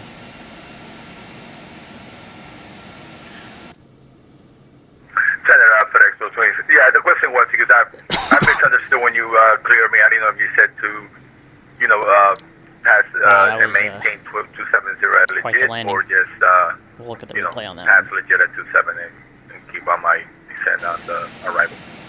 FedEx 1226, yeah, at and maintain 270. So you would maintain flight level 270 until told otherwise. But seeing as you're just crossing over Leggett, cross to Beer at and maintain 13,000. Tampa altimeter 29er. Alright, chat. Let's So we are disconnect 13,000. from the network, because we're going to go look at the replay here.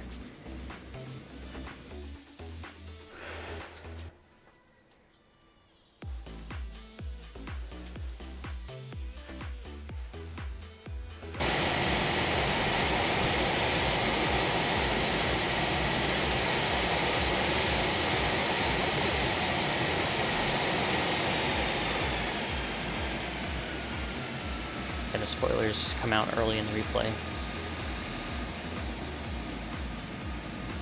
Oh, it doesn't get much better.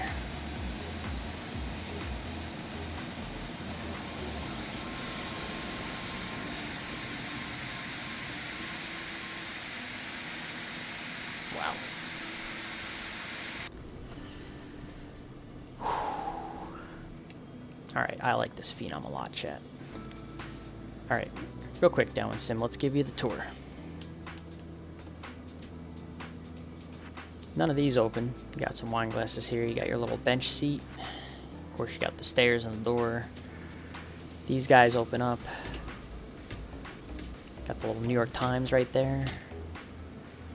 Coffee, you got a little iPad right here. This thing I love.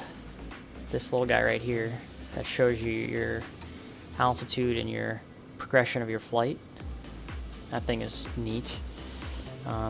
All the windows have these little shade things.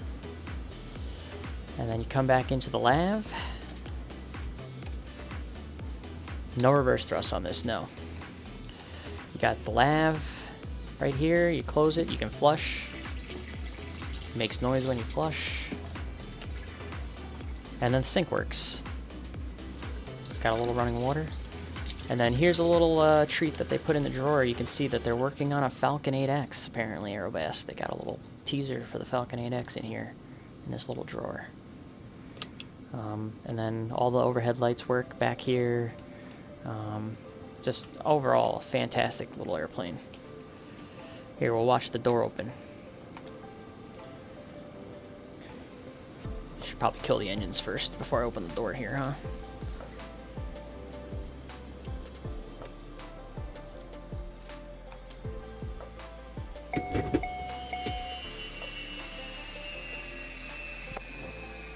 Door is open. You can open a bunch of the cargo doors. You can open the fuel panel even if you want. You can put a GPU on it, get the static elements in.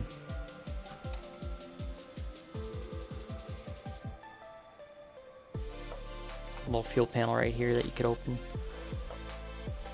Just a really, really, really, really nice job by Aerobask on this thing.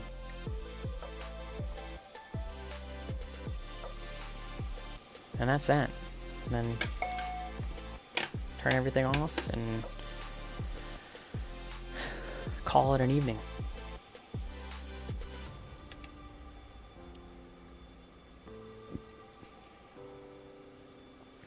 Yeah, this thing's great. Absolutely 100% well worth the $45 that Aerobask is charging for it after the 2 flights I did tonight. Easy. That's easy. $45 to spend on this. It's well worth it. They did a good job. It looks good. There's a lot of things that interact. It flies good. The one complaint I have is that trim, that constant trim warning going off. That's the only thing that they really need to work on and fix. So they can get in there and fix that. It comes with all of like the performance. It comes with the procedures, flight manual, everything. So it comes with all that stuff. It's I'm enjoying it. I really enjoyed flying it tonight for you guys on those 2 flights. I hope you guys enjoyed watching me stream it. And yes, 100% worth the $45, without a doubt. Thank you to everyone who subscribed, resubscribed, followed. I know we had a host in there too. I appreciate all the support, guys. Again, it's the first time I've streamed in 25 days. After, you know, would have still been down in training if I didn't catch COVID, but here we are. At least I'm feeling good now. I'll start my training over again on Sunday. I'm going to stream at least once or twice more before I fly back down to Dallas on Sunday. So you guys will see me at least one or two more times this week on the stream. But till next time, thank you for coming in today. Hope you guys have a great night and stay safe, stay healthy. Get the vaccine, please, if you can. And let's raid someone. Slan Alpha's working tonight. Let's go ahead and raid Slan Alpha. Tell him I said hello. Again, thanks for coming in today. Get the vaccine. Good night.